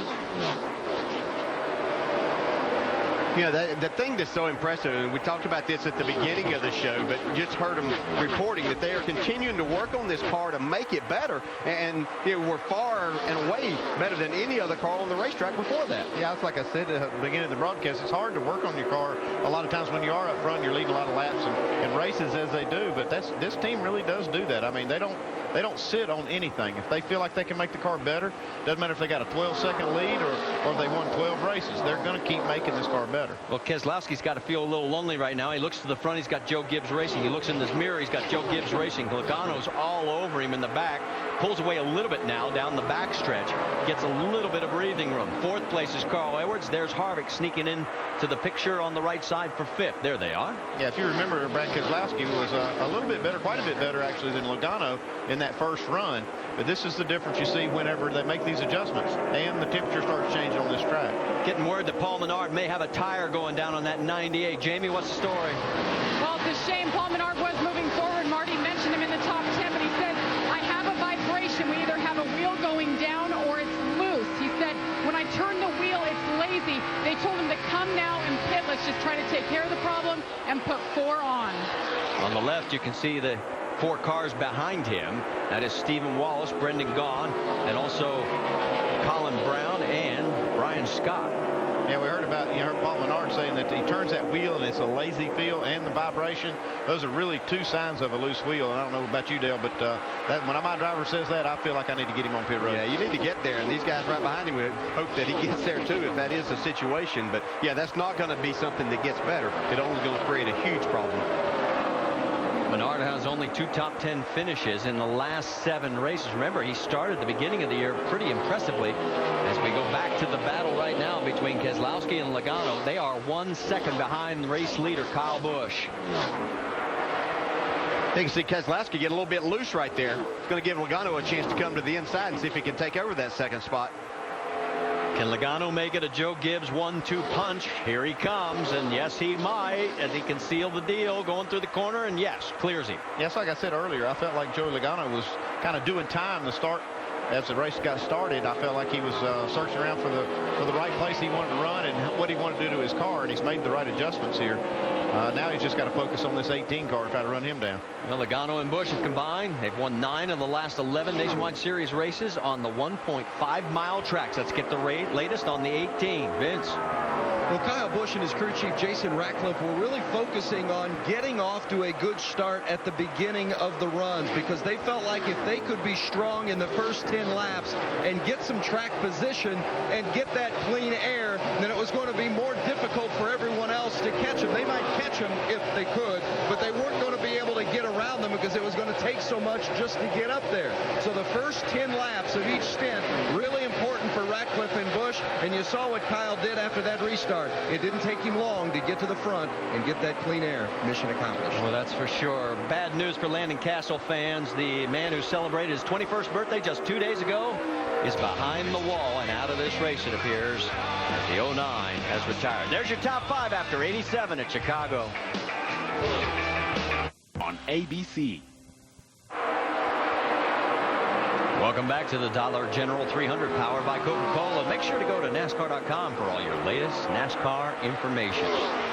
All you need to know right now is Kyle Busch is well out in front by 2.5 seconds over his Joe Gibbs Racing teammate Joey Logano after 93 of 200 laps. Brad Keselowski is 3rd, Carl Edwards 4th, and pole sitter Kevin Harvick is running in 5th. That's the race leader. How about the battle for the Aaron's lucky dog? Well, Danica Patrick is running 24th right now, and that 34 car, they have been going after each other the last 5-6 laps, and that is for the lucky dog spot. Yeah, when that caution came out, the last caution, she was 2 laps down, took the wave around, and now she's in a position to get the lucky dog by being the first car 1 lap down. She's really racing Tony Raines hard for the last few laps. Let's get an update on Tony Raines' condition. Doc? Guys, the 34 car of Tony Raines is the feel-good story of the weekend if you're a Chicago sports fan, because before the race, earlier in the week, it was announced that Tony's sponsor this weekend would be the Walter and Connie Payton Foundation. How about Walter Payton, the legendary Sweetness number 34, the Hall of Fame Chicago Bear? Now, Connie was here in the pits a moment ago, decided to go up to the suite. A lot of Payton fans, they gave all the team jerseys down here to show their support for the 34 car for Tony Raines here today. How about that for a great synergy here among sports teams in Chicago? That is a great story. Thanks, Doc. And you see nice close-up view of Tony as he's currently running 25th. And Danica has pulled away from him now. There's the gap with Willie Allen. And Allen is 3 laps down in 31st position. Yeah, Willie Allen ran out of fuel in that first green flag round of pit stops we had, and barely made it to pit road. Lost a lot of time, so he's trying to make it back up here. Yeah, and this might be Danica's best race so far that we've seen her run. I mean, we saw improvement at California and then Las Vegas. She got into an accident there. But you've really seen, Andy, from the start of this race, just an increase in her speed throughout these first 90 laps. Yeah, I've really watched her. She's actually moved up and used a lot of the racetrack. And it's I think she's really, improved the whole event and gotten faster and faster. Remember, she runs here in the IRL. Her last of 3 poles was back here in 2005. How about the battle for 14th and 15th? That's Steve Wallace in front of Paul Menard. Menard talked about a vibration, and maybe in the Craftsman Tech Garage, Tim Brewer can give us an idea of what he's talking about. Marty, look right here. As the wheel's left loose, it's actually rocking back and forth, loosening up the lug nuts. But as it rocks back and forth, it wears on the wheel studs. And during a pit stop, the only way you're going to fix it, you have to take a wheel spacer, literally put it on there. That's moving the wheel away from the area that's been worn to retighten the wheel properly. Jamie? Thanks, Tim. And Matt Fuchsia is the crew chief. And Matt, we heard your driver come on the radio and say he had a vibration, a lazy wheel, yet you opted to keep him out. Why? We had a vibration there. Yeah, right after that pit stop, we took right sides there. I don't know if it was having a low right side air pressure, but went back, looked at tape. The tire changer said they had him tight, so he felt it out a little bit. I think it's going away here as we get the air pressures built up. So we'll see how it pans out here. We'll get a caution here. We'll get the tires on it. Pretty nerve-wracking, though, nonetheless. Let's go over to Dave Burns. Well, and Jamie, the 32 car of Reed Sorensen, they were hoping it was something as simple as a wheel that was loose. But Trent, the problem wasn't in the wheel. What did you guys work on under the extended time you spent on pit road this last time? We were just checking the tie rods and stuff. Something that was a vibration. We think it's a warped rotor. There's nothing we can do about it at this point. But we had a great car in practice. Yeah, we didn't experience any troubles. Just some freak here in the race. It's giving us a buzz for sure. I think we're up to 8. We'll just hang on, see what we get. He's picked up 7 spots since the restart, so it's fast. Maybe not past that 18 though. Still chasing down Kyle, but hopefully he'll be able to ride it out to the finish, guys. In fact, that 7 spots is the biggest mover since the restart. Going back to green flag racing back on lap 77. We're at halfway right now, working lap 101 of 200. And Sorensen, as we mentioned, doing very well right now, running in the 8th position. I heard about Trent was saying that it was a warped rotor. That's nothing. You can't do a thing about it. You just got to ride this race out and hope it doesn't hurt you too much. How about Jamie McMurray? Started 37th after missing the drivers' meeting. He just passed Trevor Bayne and has now moved into the top 10 guys. McMurray running lap times. He's actually running quicker than our race leader by about 0.2 of a second. He said he was way too loose, and if he's faster than the leader, I'd say leave it. Yeah, the problem that you get into with a car that loose is whenever you encounter some of this traffic and you start trying to pick up these other positions, it makes it more difficult. It actually gets looser as it gets cooler. Yeah, we just heard Trevor Bayne talking about that they had seen that same kind of a trend, that as the track gets cooler, the car actually gets looser. It's kind of the opposite of what you think of at these kind of tracks when the track cools down, but it is what some of these cars are experiencing. Yeah, Andy, I tell you what, when we used to run the cars that weren't coil bind in the front end, I know that was some time ago, we always had a car that as it cooled off, it got tighter and tighter. But it seems to me, with these noses so low to the ground nowadays, when it cools down, these guys are actually getting looser. Something that drivers haven't experienced, and it's becoming more and more evident with a lot of cars. Yeah, I think you're right, Rusty. And what's happening is the cars get faster as it gets cooler, and that changes the load that's on these springs. And we do have some rough spots on this racetrack, so that could actually aggravate. The speed itself can aggravate the chassis. Yeah, I think you've really got a point right there. The faster they go, the noses get lower, and that pushes down on the nose more, which makes the back of the car looser. So we hear a lot of drivers complain about that, but one guy doesn't complain a lot right now is Kevin Harvick working that top lane. He's looking pretty good right now to me, guys. And that is a battle for fifth right now. A good race going with David Ruderman. Remember, we already documented the fact he started 29th in this event, has worked his way into contention, has to ease off a little bit there, but now going right back to it. Yeah, I don't think Ruderman was expecting a whole lot from his car in qualifying, and then he had to go out very early in the qualifying session when it was probably the hottest part of the day. So I think all of that combined, but you can see doing a nice job in the race, battling for that fifth spot here. And look out, guys, right behind him. Jason Leffler just turned the quickest lap of the top 10 cars that last time by. So his car, the longer the run, seems like the better it gets. Yeah, they made some adjustments. They came back in and got 4 tires that last time because he didn't like the way that set they had put on before felt to him. Got to tell you the truth, though.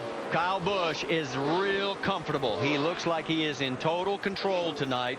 3.8 seconds in front of his teammate, Joey Logano. Brad Keselowski is in third. He has never won here at Chicago. Joey Logano, he won here last year, beating Kyle, I should say.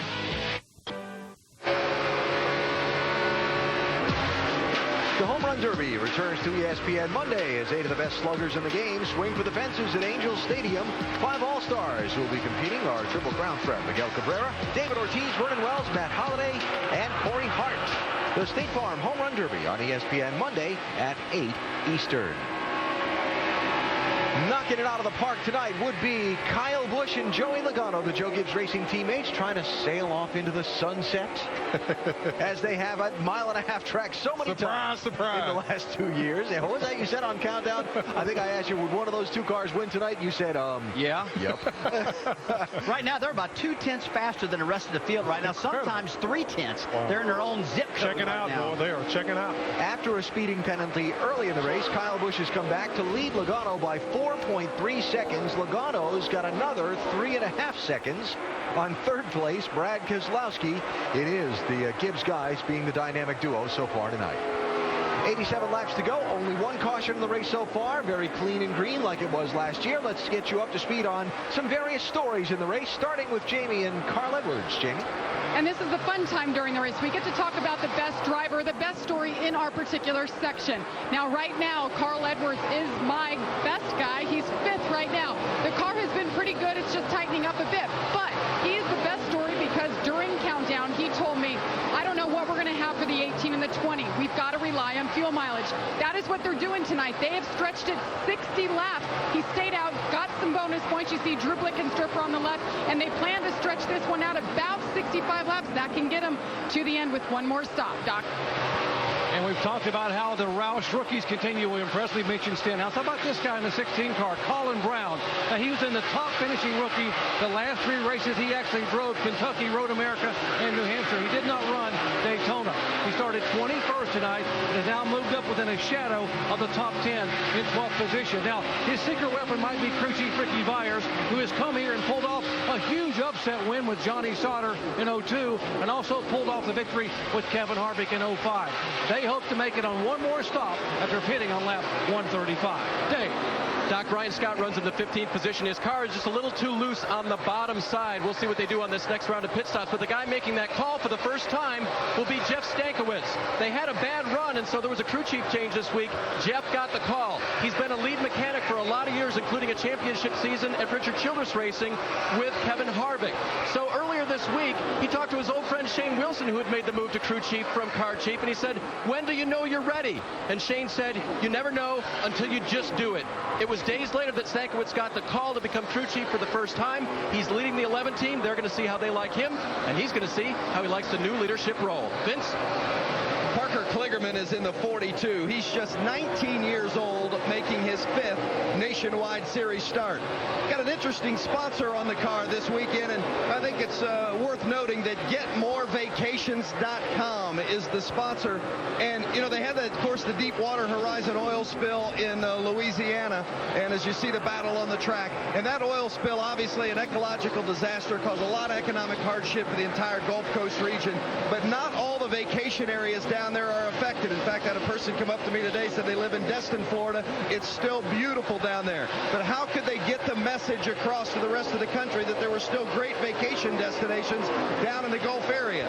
Well, GetMoreVacations.com said, let's advertise through NASCAR. So they're sponsoring Parker Kligerman's car tonight, trying to get the message out. We're trying to help. Marty? And Kligerman now 2 laps down in 23rd position. Now, Danica Patrick had to come in for a green flag pit stop, so she is now 3 laps down, but no one else to cycle through. Remember, she is out of sequence. She took the wave around, and this was the stop. Yeah, 16 cars took the wave around that last time that caution flew, so puts them in early. You know, you just got to take that shot. You hope that you get the caution that falls when you want it and need it. She was in that lucky dog spot for quite a few laps, but finally had to come in and make the stop for fuel. Meanwhile, out on the track, the 10 of David Rudiman, right now 4th. Jason Leffler closing on him for the position. You can see the Toyotas are trying to make this their own little race. Brad Keselowski and his Dodge, the only other making the top 5 besides one of these Toyotas.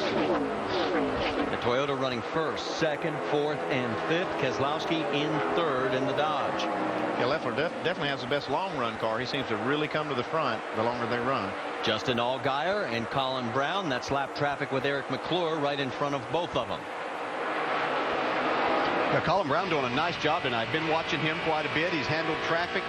He's handled some tight situations very well. So, as we pointed out earlier, young guys Stenhouse Jr. and Colin Brown doing a nice job here in the last few races. Yeah, Brown made a 3-wide pass on the 99 Triple Bank. C66 is now in.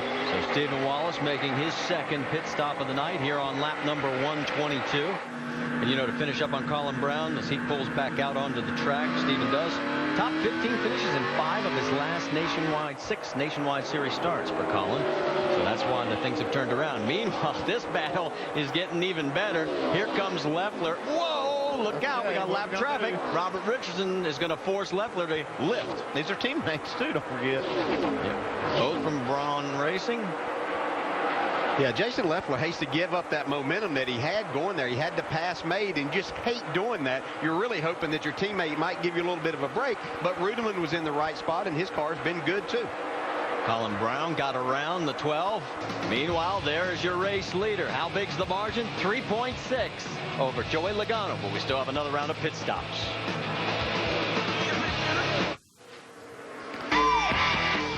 Talk about having stress, none on that face, but there's plenty on others.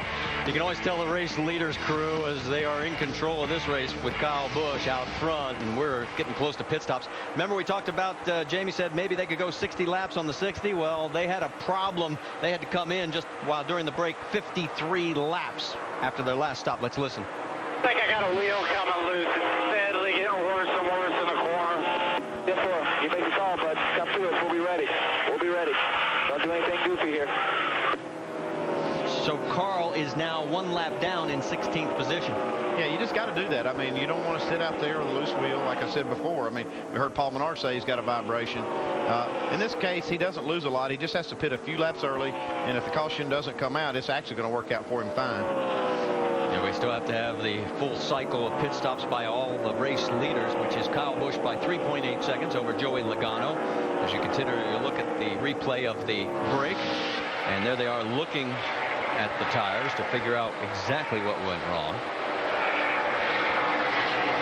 We can also tell you that during the break, Ricky Stenhouse Jr. has made his pit stop, so he is back out on the track. He is shown right now in, let's see, I'm looking, 17th position. Yeah, we expect all these leaders to come in here in the next few laps. It's like Harvick just made a break for pit road. Kyle Busch, and let's check in first with Dr. Jerry Punch. David Ruderman making a pit stop now. He cannot make it all the way to the checker flag without some help with the caution flag. Going to put 4 tires in, make an air pressure adjustment to try to free him up. The car very, very tight, but he has driven, remember, all the way from 29th into the top 5. Jamie.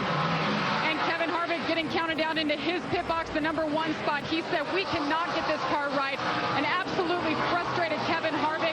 Look for adjustments here. 4 tires. He said the back end just snaps around. He said, we're getting passed by cars we should not be getting passed by tonight. Doing 4 tires again. Let's see if they can make this pit stop faster. And it is 13.7, Marty. All right, thank you, Jamie. So the pit stops have now begun here as we've completed 132 of 200 laps. We mentioned Kyle Busch. He has clinched most laps led, and he is the leader of the most laps won only 3 times here in 9 races. So I don't know if that spells anything, but the way he's driving right now, something drastic's going to happen. Here comes Reed Sorensen. It's always nice to do well at your sponsor's race. Dave? Marty, he made it all the way up to the 7th position, even with what they think is that warped rotor. So they've been asking Reed to just kind of ride it out. He said, I cannot be any looser right now than I am. So as he gets 4 tires and they make an adjustment on that, they'll send him back out, hopefully staying in the top 10 after this. 88 is in as well, guys.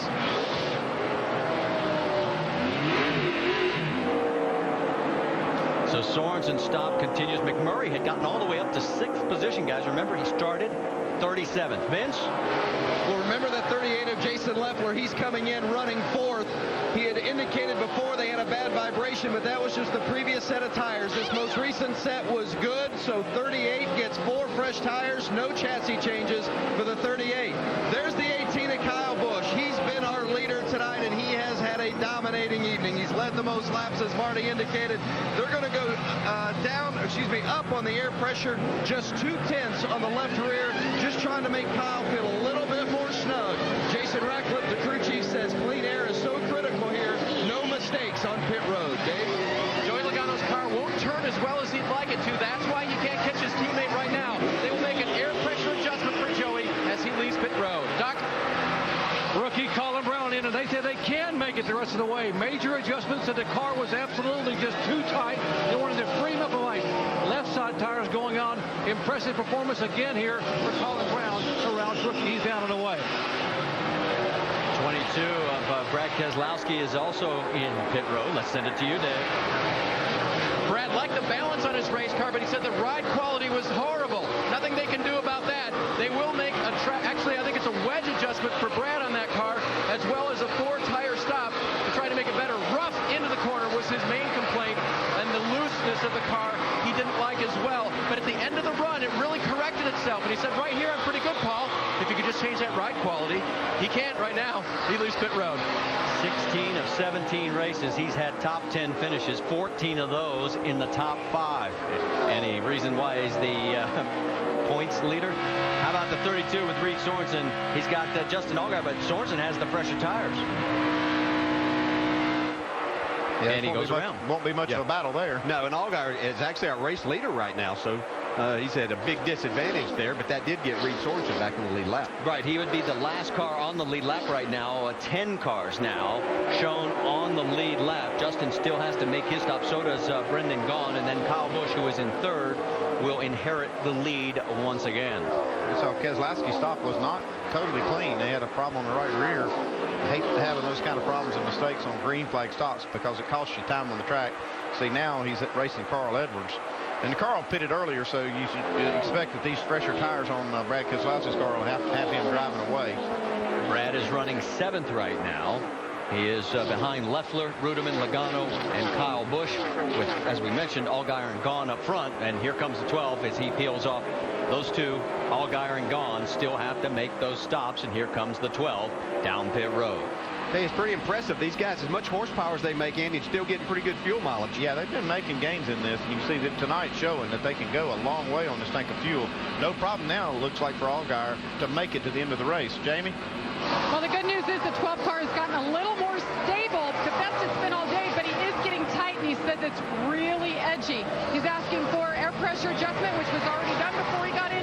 Wedge adjustment, 4 tires, and they're going to fill it up with Sunoco fuel. And just as you finish up, Jamie, the 62 of Brendan Gaughan, who becomes our 6th different leader with 9 lead changes, and trouble on the 12 as they finally get out. And let's send it to Doc. 62 car Brendan Gaughan coming down. He should be able to make it on fuel, and what a performance by Brendan after a frustrating run here a year ago. Going to work on the right side of the car, tear off on the windshield, air pressure, major chassis adjustment. These guys talking about how this track has gotten so free here as the sun has gone down. They expected to tighten up, but the speeds entering the corner have picked up, and the cars are very free. Down and away, final stop for Gaughan.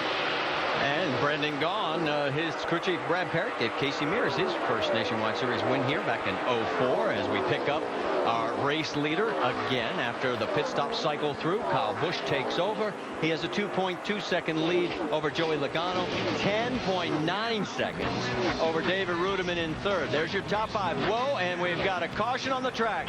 Second one, and we're told it is debris in turn number 2. We had 2 cautions last year. We'll have a second one now here with 59 laps to go.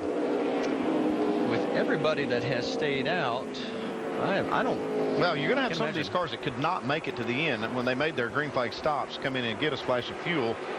It'll be an opportunity for the cars that feel like they can make it, though, to stay out because the tires have just a couple of laps on them. It's going to be interesting to see what these what the teams can and can't do here as far as fuel mileage range. You see right here, Kevin Harvick's crew chief is discussing the situation. And Andy, from this point, you have to start figuring right now on green-white checkers that now figure in, and 3 attempts at it. Yeah, you do. We've seen very few caution flags tonight, but it seems like all these things, when you get to the end, they seem to really pick up as far as action. So you have to kind of keep that in the back of your head. Well, the big beneficiary is going to be Justin Allgaier, as he's going to get the Aaron's lucky dog. He is the first car 1 lap down in 15th position.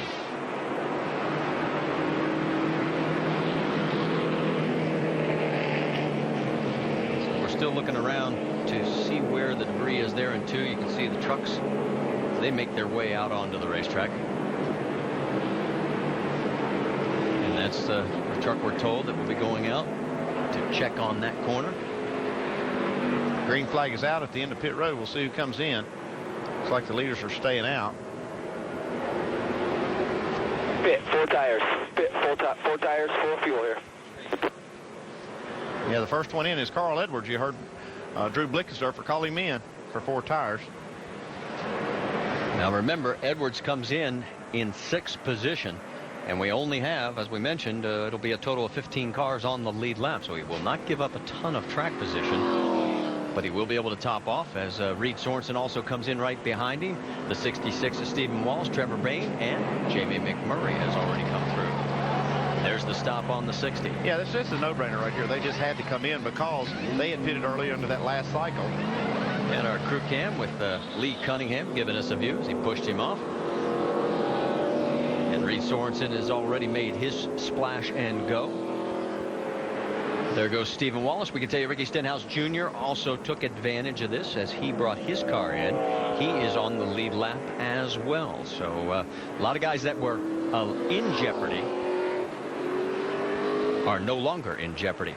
It was a piece of sheet metal that the crew has picked up, we can tell you. So obviously somebody had something come off the car. That's the reason for our second caution, as we've had a total of 10 lead changes between 6 different drivers. Trevor Bayne is well, he's going to the clear shield as he gets rid of the visor used when the sun is up, and so he'll toss that out and will toss the brake.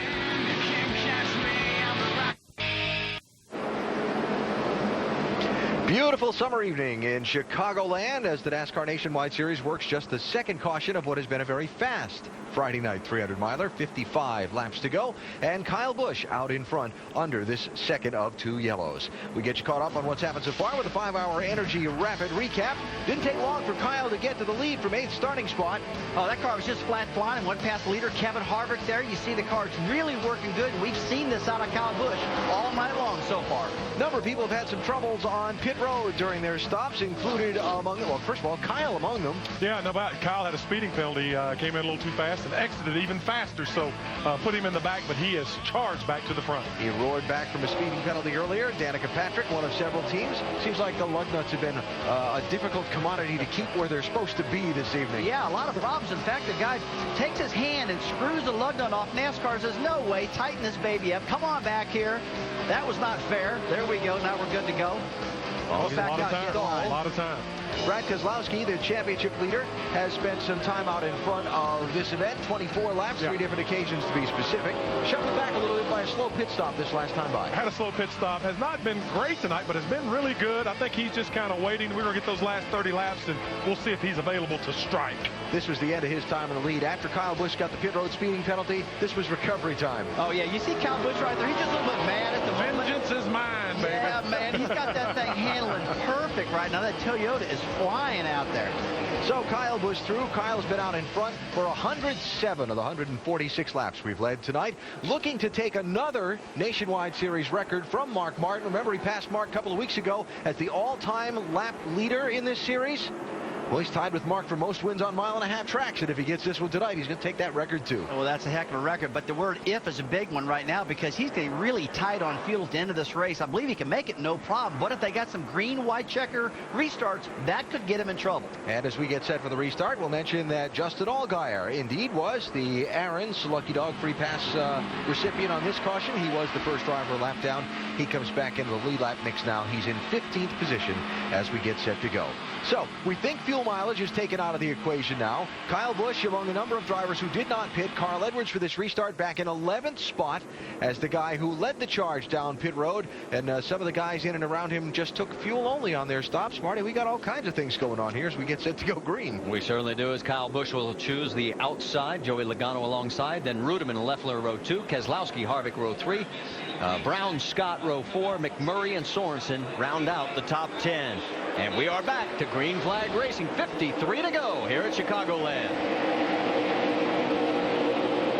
You know, Kyle Busch does have to look over there and see his teammate and wonder, you know, we used to call David Pearson the silver fox, and here goes Logano to the lead.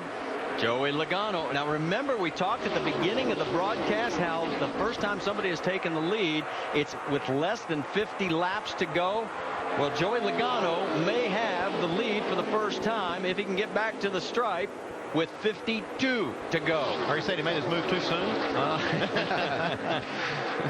4 times the race winner has pulled this feat, and you mentioned it in the pre-race.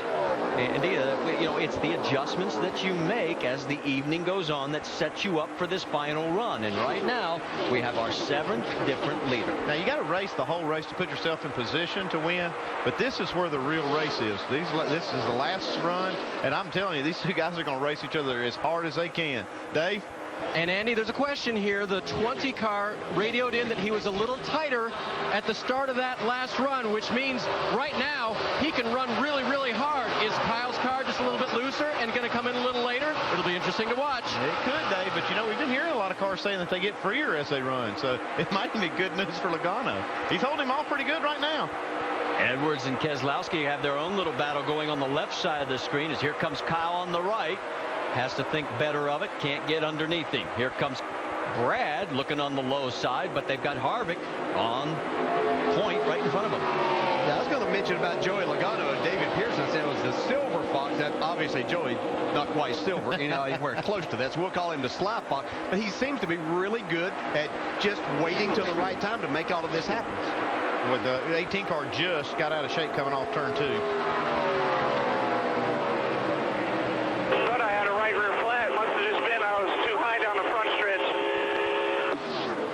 We're talking about a scare there for a moment. Kyle Busch thinking he had a flat tire after that restart, but the air pressure's coming up. Everything feels good. Remember the report we had earlier where we said the first 10 laps of a stint were important for this team after the restart? They felt like the car needed to handle best in the clean air, or would handle best in the clean air. So to get out front right away on a restart was going to be critical. Kyle didn't get out front. Instead, it's his teammate, Joey Logano. All right, Vince, as you finish up the battle on the right side, Kevin Harvick has been swallowed up by the 60 of Carl Edwards. And on the high side, here comes Brad Keselowski as they both try and go around our pole sitter. Yeah, we talked to Harvick before the race. He was hoping that he had speed that would stay the whole race, but it seems like it's really not working out for him. Another one of our stories we talked about. No one on the front row has ever won this race. Who was on the front row? Brad Keselowski, Kevin Harvick. And sometimes you go chasing speed, and we heard Kevin Harvick talk about chasing the Gibbs cars, and sometimes it's other things other than those chassis things that you can make a difference in that somebody has that you really can't get there by making those changes, and you get yourself kind of out of line. Yeah, I found myself getting in that same position before, and you find other ways that if you can't beat them the way that they're beating you, you go another direction, and sometimes it can actually work against you. 47 laps to go. It's Joe Gibbs racing up front, but for the first time tonight, it's Joey Logano ahead of Kyle Busch.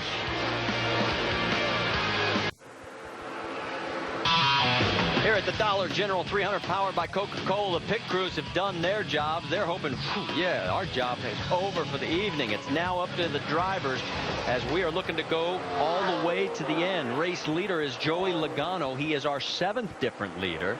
We've had 11 lead changes. Now Kyle Busch is 2nd. Then in 3rd, it is David Rudiman. There is the gap back to 3rd. In 4th, it is Carl Edwards. And their crew was wondering about fuel. So we can make it to the end from here? Yes, we can make it to the end. The guys that did not pit are right on the edge of it. Okay, 10-4. So if it goes to the end, we've got better tires than them, and we got a little more fuel, and if we get a caution, everybody will probably come get tires. And that was all the confidence Carl Edwards needed to get on the run. He's already moved up 3 positions since that radio communication. And Marty, remember Carl came in because he had a vibration 3 laps before that? He said, guys, I think that was our get-out-of-jail-free car. Yeah, you're right, Jamie. He's picked up 8 spots total since the restart. And here is Danica Patrick racing Justin Allgaier. Patrick is 2 laps down in 23rd. Allgaier is the last car on the lead lap in 15th. Yeah, and I'm telling you that she is racing him hard, and I think she's quicker than Allgaier. Yeah, he ran her down as they got in some traffic. But look here, her and Mike Wallace trading a little pain here. She's not taking any of that. No, a little side drafting. She understands that, and that got her by. That's from look on from behind. That's Morgan Shepherd's car. Or I'm sorry, Joe Nemechek's car. He gets a bird's eye view. You know what's interesting about Allgaier? He's from Riverton, Illinois, about 160 miles southwest of here. And of course, Danica is 107 miles northwest of here, Roscoe, Illinois.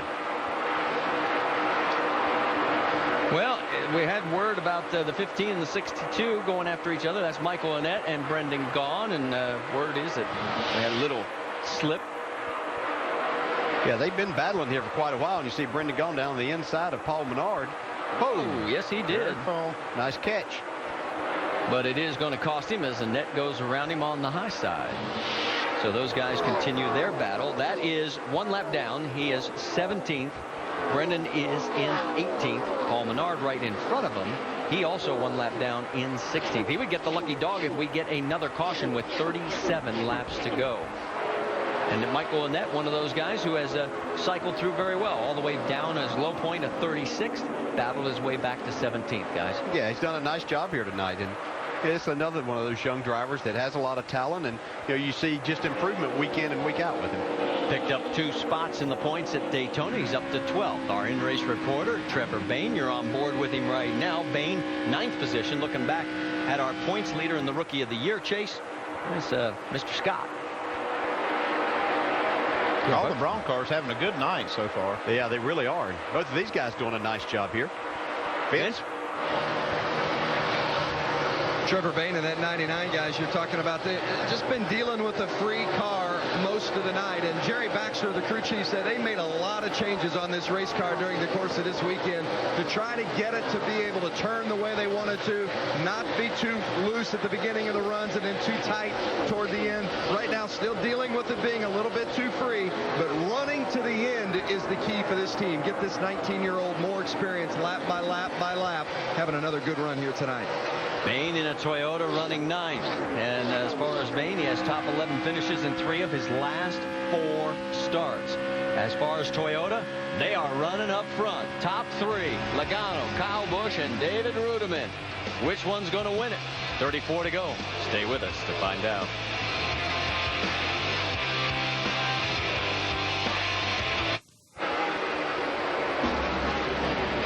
Joe Gibbs Racing has owned the Chicagoland Speedway and Nationwide Series competition the last 2 years. A couple of years ago, Kyle Busch did the victory celebration, while a year ago it was Joey Logano holding off his Gibbs Racing teammate to score the win. This race tonight has turned into a fight between the two late in the event, with Kyle Busch doing most of the leading tonight, but Logano getting by on a restart with 53 to go and opening up better than a 1.3-second lead. You see, they've run 1, 2, 6 times in Nationwide Series races. Logano and Busch have, with Logano winning 4 of those, including this race 1 year ago. David, Logano's out front by a second and a third now with 27 to go. And Alan, I know you took note of when they pitted last time, they were right on the edge of their fuel window. The conversation between Joey and crew chief Kevin Kidd went something like this: can we make it? From the driver, they always want to know that. Kevin Kidd's response was, we are fine to the end of the race. Unless we go green, white, checkered, please save me some fuel. So they're good to lap 200 for sure, but if they go beyond that, it will depend on how much fuel Joey Logano has been able to save this race car. Vince?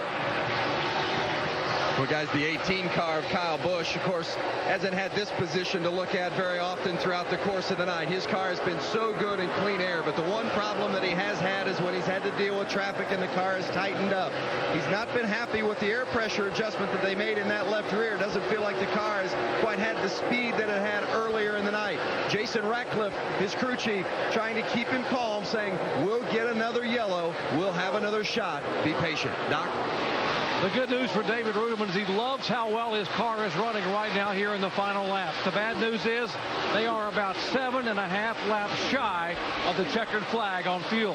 They are hoping and praying for a caution flag in the next 15 to 20 laps or so. They'll be able to come in and take 2 tires and top it off, or else they're going to have to pit under green, and any hope of a top 5 finish will go away. All right, Doc, thanks for the update with now 24 laps to go. The margin about a second from Joey Logano back to Kyle Busch. And you notice the look on Jason Radcliffe's face? That smile was gone now that they're back in second place. They're seeing deja vu all over again. Remember at the beginning of the broadcast we heard the radio from last year?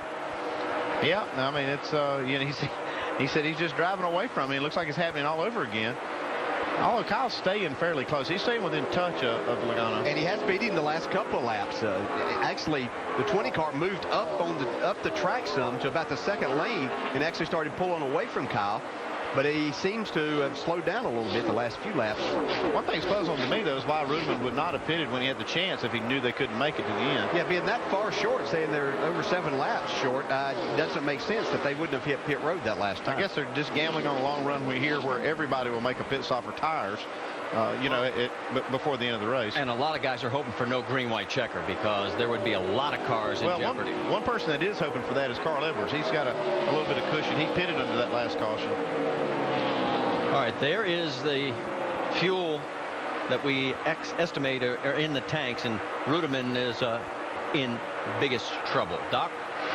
You know, I asked Stuart Cooper with 62 laps to go why you didn't pit, why you didn't come in and top it off. He said, you know, I just didn't want to give up that track position. I was hoping and praying that we would get a late caution flag and we could stay there and run in the top 3 or 4. A year ago, he said we pitted with 15 laps to go, put on tires, and couldn't pass anybody. We gave up all our track position. If we can hang there and the others have to pit, maybe we're in better shape if we can get a yellow in the final 15 today. Well, and that's an interesting point because remember, Kyle Busch did pit. Joey Logano didn't in that late race stop last year, and it ended up costing Kyle. He could not come back. Jamie McMurray, who started 37th, boy, he has got a nice run going. He's up to 8th right now, but he's got Brian Scott all over his back bumper.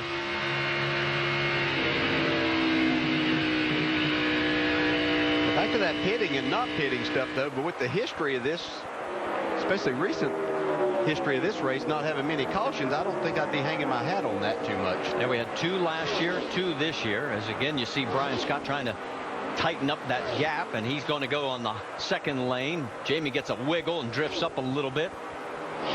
It's just easy to sit up here and speculate all that. Oh, yeah, those decisions are real easy to make up here, I promise you. it's different when you're on that box. All right, well, that battle continues. We'll tell you that the battle up front is getting a little closer. It's down to 7/10 of a second between Logano and Busch.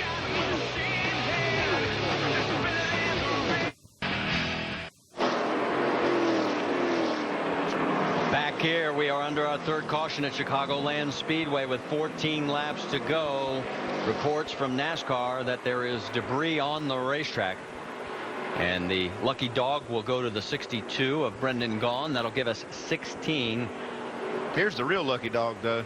This 10 car could not make it to the end of the race. Yeah, and Stuart Cooper, the crew chief. Look at this. Yes, sir. That's Wave what I that needed. flag. And Stewart is one happy camper because he got exactly what he needed. As we mentioned, now there will now be 16 cars on the lead lap. And that man right there, David Rudiman's breathing again. Got a fast car, too, so now he can make it to the end. Get some tires on this thing. We might have a race. Let's listen to the 20s reaction. Oh, imagine that, huh? God, geez, why don't we fix the race? He's not happy about that one. Not happy at all. And 2 tires, 4 tires, no tires? Yeah, who's coming and what do we do? Well, remember what happened last year? We know the 10's coming. Got a lot of cars on the lead lap. I surely would like to keep that track position. If I'm Logano's team, I believe I'll get 2 right here. Well, this time Joey is coming, and so is everybody behind him. Doc? David Rudiman, the first one to come down, 45 miles an hour, 4,100 RPMs, and boy, how lucky can they get? They were 5 laps away from having to pit. It'll be 2 tires and a chassis adjustment. Let's go down to the triple pits here with Busch, Logano, and Edwards.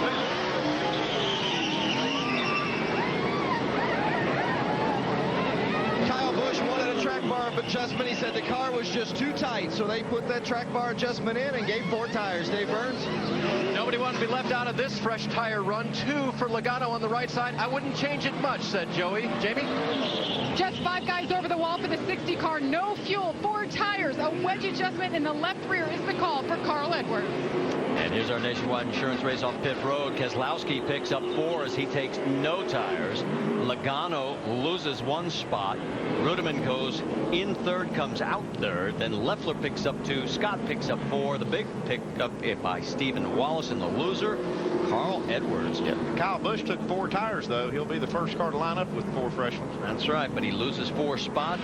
Be back in the 6th position as we're going to be under somewhere around 11 laps, I would presume, when we go back to green flag racing here at Chicagoland.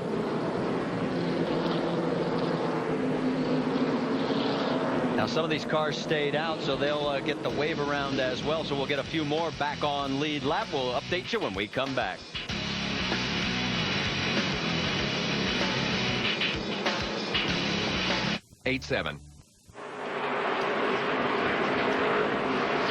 All right, we're back at Chicagoland Speedway where we are under our 3rd caution. 16 cars are getting the wave around, so it is going to give us now 20 on the lead lap. And this is some of the debris that the officials were picking up. They were up and down the straightaway. So that's the most video we have available for you there, because we were showing all the pit stops that were going on. But we wondered why Brad Keselowski had such a great pits time. Well, they gained a little time there, but one thing missing, the crew time. He didn't make a pit stop. He missed his pit stall. So then as he comes off pit road, I guess the choice is, do you come back down pit road and start behind all the lead lap cars, or take your chances with no tires and see what happens? Well, as we go through this again, this is the same scenario we were in last year, although Joey Logano, as he says, you see him there, missed the pit. Yeah. But remember, last year Logano did not take any tires, and he ended up winning the race, and the guy in 2nd place had 2 right side tires. Same scenario. This time it's reversed. Logano's got the 2 right side tires. Keselowski's going to try and hold him off as we go back to green flag racing.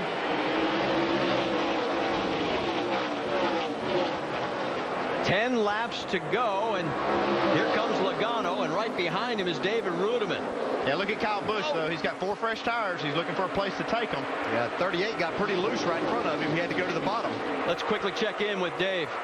And Marty, when you guys talked about would the 22 come down pit road the 2nd time by and try to make that correction, well, he actually missed the commitment cone. They meant to, so then they were really stuck with staying out. Well, it's not like Brad Keselowski to make a couple of mistakes in the same race, let alone the same stop. Yeah, I think this is going to pay off for him, though. His car's fast enough. I don't think he'll lose as many spots as he may have gained if he would have made that second pit stop. So it's still a good move just to go ahead and stay out there, see what you got to the end, and hope you got enough fuel. Wow, we got a car up against the wall there. Yeah. And there you see the battle with Brian Scott and the 18 of Kyle Busch, and this is for position. That is for 4th on the racetrack. Yeah, Kyle's having a hard time getting around. You saw him drive it off down in the corner, but then he couldn't get back to the throttle. Here comes Brian Scott back on the outside. One thing while we continue to watch this, getting back to Keselowski as he stays in second. Remember, he is ahead of Carl Edwards. Edwards is back in 10th position, so it actually helps him in the points battle. I really expected to see that 18 car come blasting through the field, but he's having trouble with that 11 of Brian Scott. There is Carl Edwards side by side with Trevor Bayne. That is for 9th on the racetrack, but the laps are winding down. 7 to go next time by. And while Kyle Busch was trying to get around Brian Scott, I don't think he's happy. No, his car, he lost another spot to the 38 car, Jason Leffler there. Leffler got around him, has pushed him back to 6th position. Harvick's closing on him as well. That's the 33 right behind him.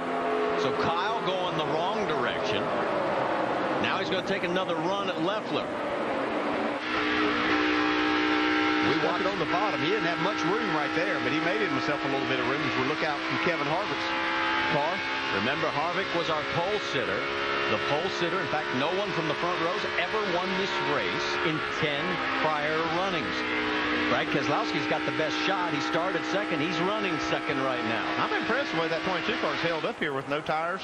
Didn't get any fuel. That's the key thing.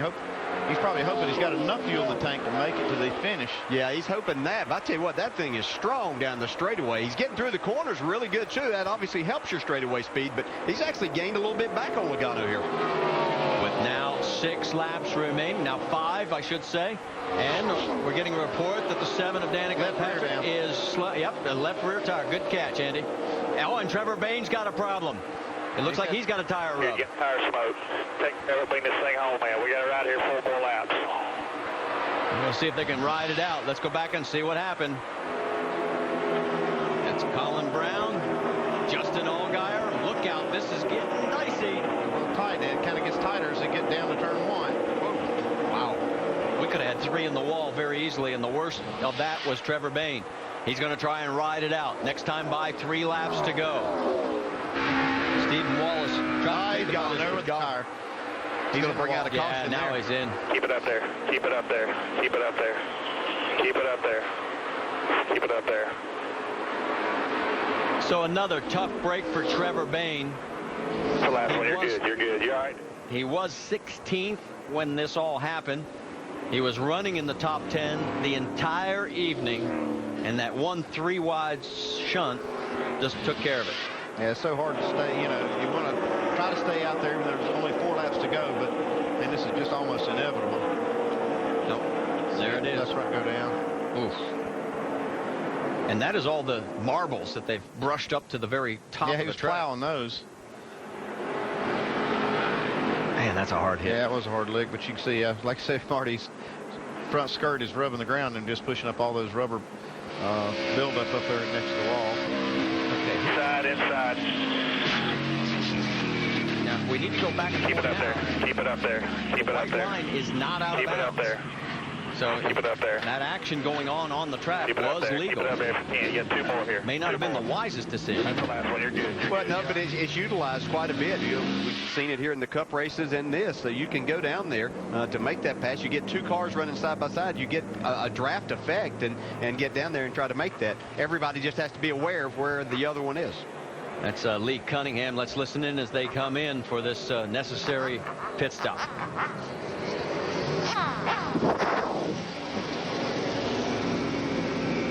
I don't think he had any brakes there either.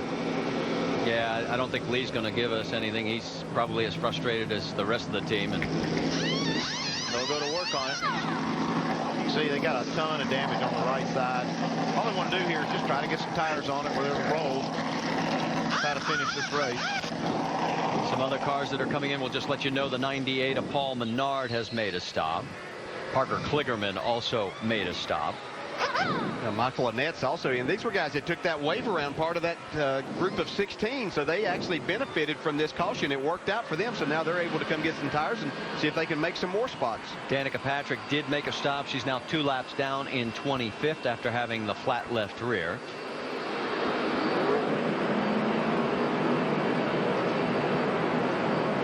And they're still working on the left side. Meanwhile, Brad Keselowski in second place. And Dave, what's the latest from his camp?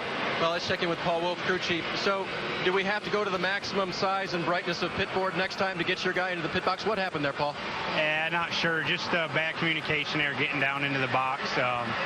You know, just an unfortunate mistake, but it seems like we're able to fire off pretty good there on the old tires. We've just been off a little bit tonight. We wanted to make one last adjustment, put some tires on it, but I don't know, Brad seemed to find a little speed after that incident, so I think it's going to end up all right. All right, sounds like a driver who makes a mistake wants to make up for it. Doc? Well, we already know the luck is with Stuart Cooper tonight. You got your caution flag with 15 to go because you were real close on fuel. Are you lucky enough to be able to get up there and win this thing? Yeah, I hope so. The Behringer Toyota Camry's been great all night. The guys have done a superb job. You know, the biggest deficit we had when we qualified today, we were really loose, but David's done a heck of a job. I was kind of hoping the 22 would run out of gas here, but they're getting some crazy mileage, I guess. You know, obviously we're not, but we'll see what happens. I mean, those guys are both young. They want to win a race. I'd like to see get David in victory lane. This is his last race for us this year, so it'd be good. Be a nice way to send him out, David Rudeman in victory lane. Vince. With Jason Ratcliffe, he's the crew chief for Kyle Busch. 4th at this spot. Do you have enough car to get there? You know, it's just going to depend on what those guys do in front of us. If they get a good start here and we can get our momentum up, if we could ever get, you know, it's the same old deal. If you can ever get close to the front and get clean air on the nose, I think we got the tires to win the thing. But tires are not going to prevail unless we can get some clean air. You haven't made a lot of changes with the car, but it's tightened up pretty considerably. Is that because of the traffic? Well, there at the mid part of the race, when we were out front, the car was pretty good. If anything, it was a little neutral.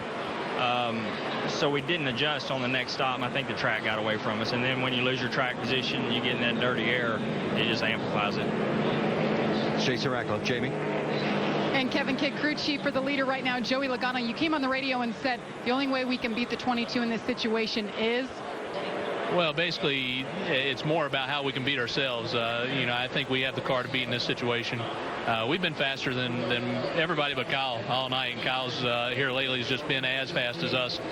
So as long as we don't make a mistake here and give the 22 a position to rough us up a little bit, I think it's our race to win here. They're very much aware that 22 has given this Joe Gibbs Racing team a lot of runs for their money, Marty. All right, thank you, Jamie. And I still have a big question mark on fuel for the 22 because he last had fuel at lap 136. Now, they say they are good to go. That is 64 laps, and we are getting ready to go to green, white, checker. Now, let's update you on Stephen Wallace, because right before this caution came out, he brushed the wall and now finds himself back in 15th position. Yeah, it was on that last restart. Coming out of turn 4. He was up in the top 10 here. You see just a little bit too high. Gets into that safer barrier. Rubs a little paint off that barrier. I said, whoa.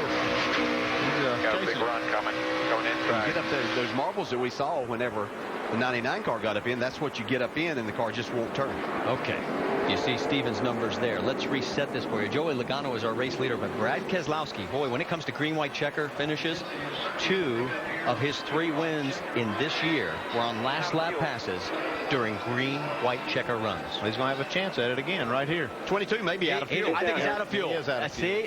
He's not going to have a chance at it. This has really been costly for him. This is going to hurt him in the points. It's a tough break. Did it run in or no? And now the 18 gets to move up from the outside. It's out. That's going to be on the outside of the 20. Big break for Kyle Busch right here. Pace car pulls off. So now you've got Logano, and right alongside of him, Kyle Busch. And we're back to green flag racing. A green, white checker. Well, big break for Carl Edwards, too. He was looking to lose points once again, but now he's going to gain points on Brad Keselowski in the championship hunt. Look at this race for the lead now. This is going to be tight coming off this corner. Side by side, they head down the back stretch. I think Kyle Busch has the advantage here on the outside. Here comes Joey back underneath him. They go into 3. This time by, there'll be a white flag. Look at Kyle get the run off of the corner. That's the clean air. You heard Jason Radcliffe request. His driver just gave it to him. Oh, trouble on the front stretch. Trouble on the front stretch. They're wrecking behind us. Ricky Stenhouse is involved. Several other cars involved. The 34 of Tony Raines, Mike Wallace involved. And I believe that the white flag was out before the caution came out. So this race will end under this caution. What a crazy finish. Wow. Those tires. That's why we never quit, dog. Thanks, I don't think man. he let Thanks. up. I think he drove through that corner wide open on the outside of Joey Logano. His 37th Nationwide Series win. You could see the disappointment on Kevin Kidd's face and the celebration going on in the 18 pit. Brendan Gaughan also involved in that deal. And there is the checkered flag. And Kyle We Busch, deserved it. You deserved it. You drove a heck of a race. his 37th win now moves him into sole possession of second place on the all-time win list, one ahead of Kevin Harvick, who was our pole sitter tonight.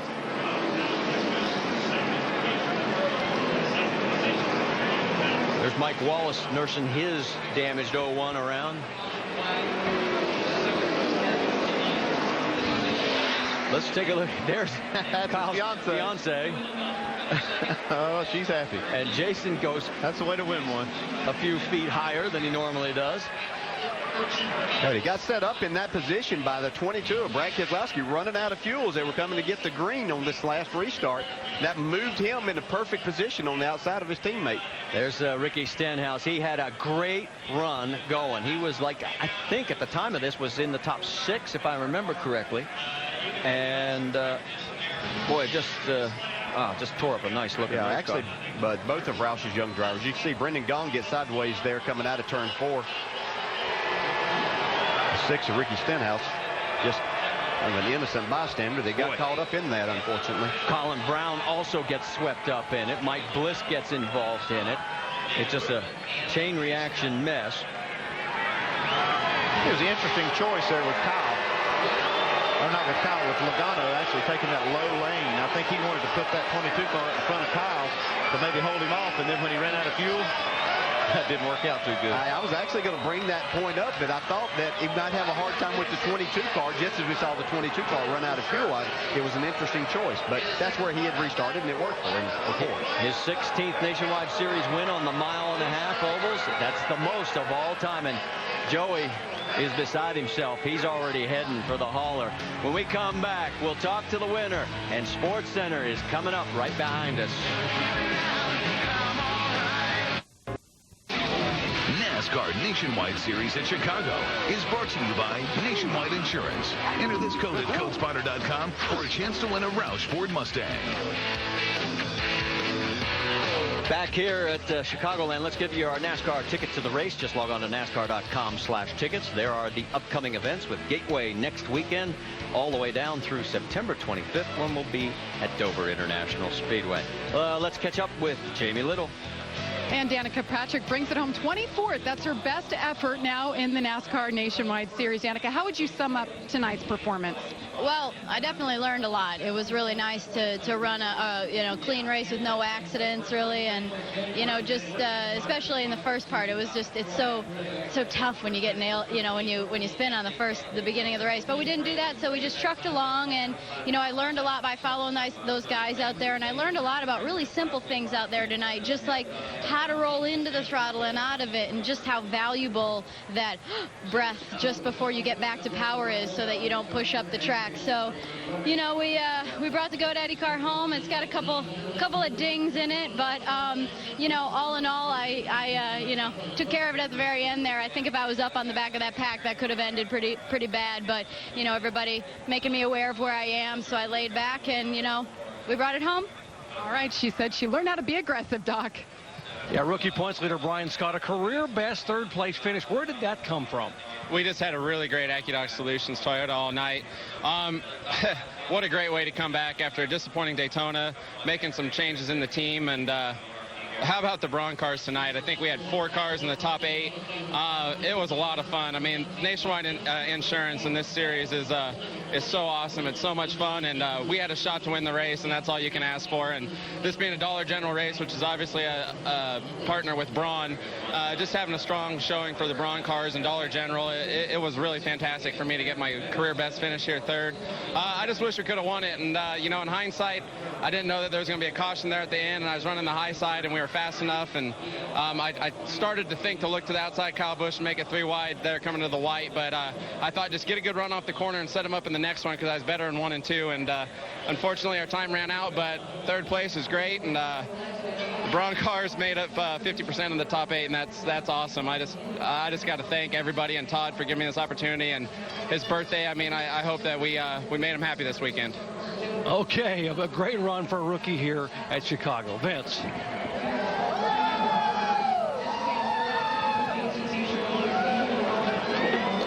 It's a celebration with just a few laps to go. He did not think he would be enjoying tonight. Kyle Busch was very frustrated at the way things were working out down the stretch despite a dominating car during much of this race today. You know, Kyle's fiance Sam is from northern Indiana, and she said she had a lot of family and friends here, so she wanted you to win tonight for her family and friends, and you did it. It wasn't easy, though, was it? It wasn't easy, and, you know, we didn't have the track position when it mattered, and the car got really, really tight on us. But these guys never gave up. They knew I had it in me. I didn't think we had it in me. But, you know, I can't thank Z-Line Designs, Toyota, NOS Energy Drink, and all the guys at Marquis Jets, Gillette, Nationwide, of course. It's fun to race in the Nationwide Series. I love it, and to win as many as we've won and as be successful as JGR has been, it's fun every week. But you know, it's always cool to come out here and put on a good show. Real quickly, when you saw Brad run out of fuel and you know you were going to be able to start next to Joey for a chance to win, what was going through your mind on the restart? I knew I couldn't spin my tires, and I knew I couldn't let him force me too high because it was real dirty. That's how I lost the lead to Joey the first time. Was I thought I had a right rear flat getting into 1, and it was just marbles on the tires, so I lost it there. But you know, I was able to keep it low enough to stay out of that and stay in front, get to the front and get in front of Joey. And clean air and track position was a lot tonight, and so you know, got to thank the fans out there. You know, they I don't know if they didn't appreciate the burnout or if they're just anybody but Busch fans, but they didn't like it too much. That's all right. You won the race. Congratulations. Oh, Kyle Busch, win number 7. Alan? Vince mentioned Brad Keselowski running out of fuel. He wound up finishing a lap down in 21st position, and it was the break that Kyle Busch needed to get to the front and pass Joey Logano. Logano disappointed at the night. He has not made himself available for comment in the time we have left on air. So from Chicago, the Nationwide Series on to Gateway outside of St. Louis. Next Saturday, 7 Eastern, ESPN2. Sports Center is up next. This has been a presentation of ESPN, the worldwide leader in sports.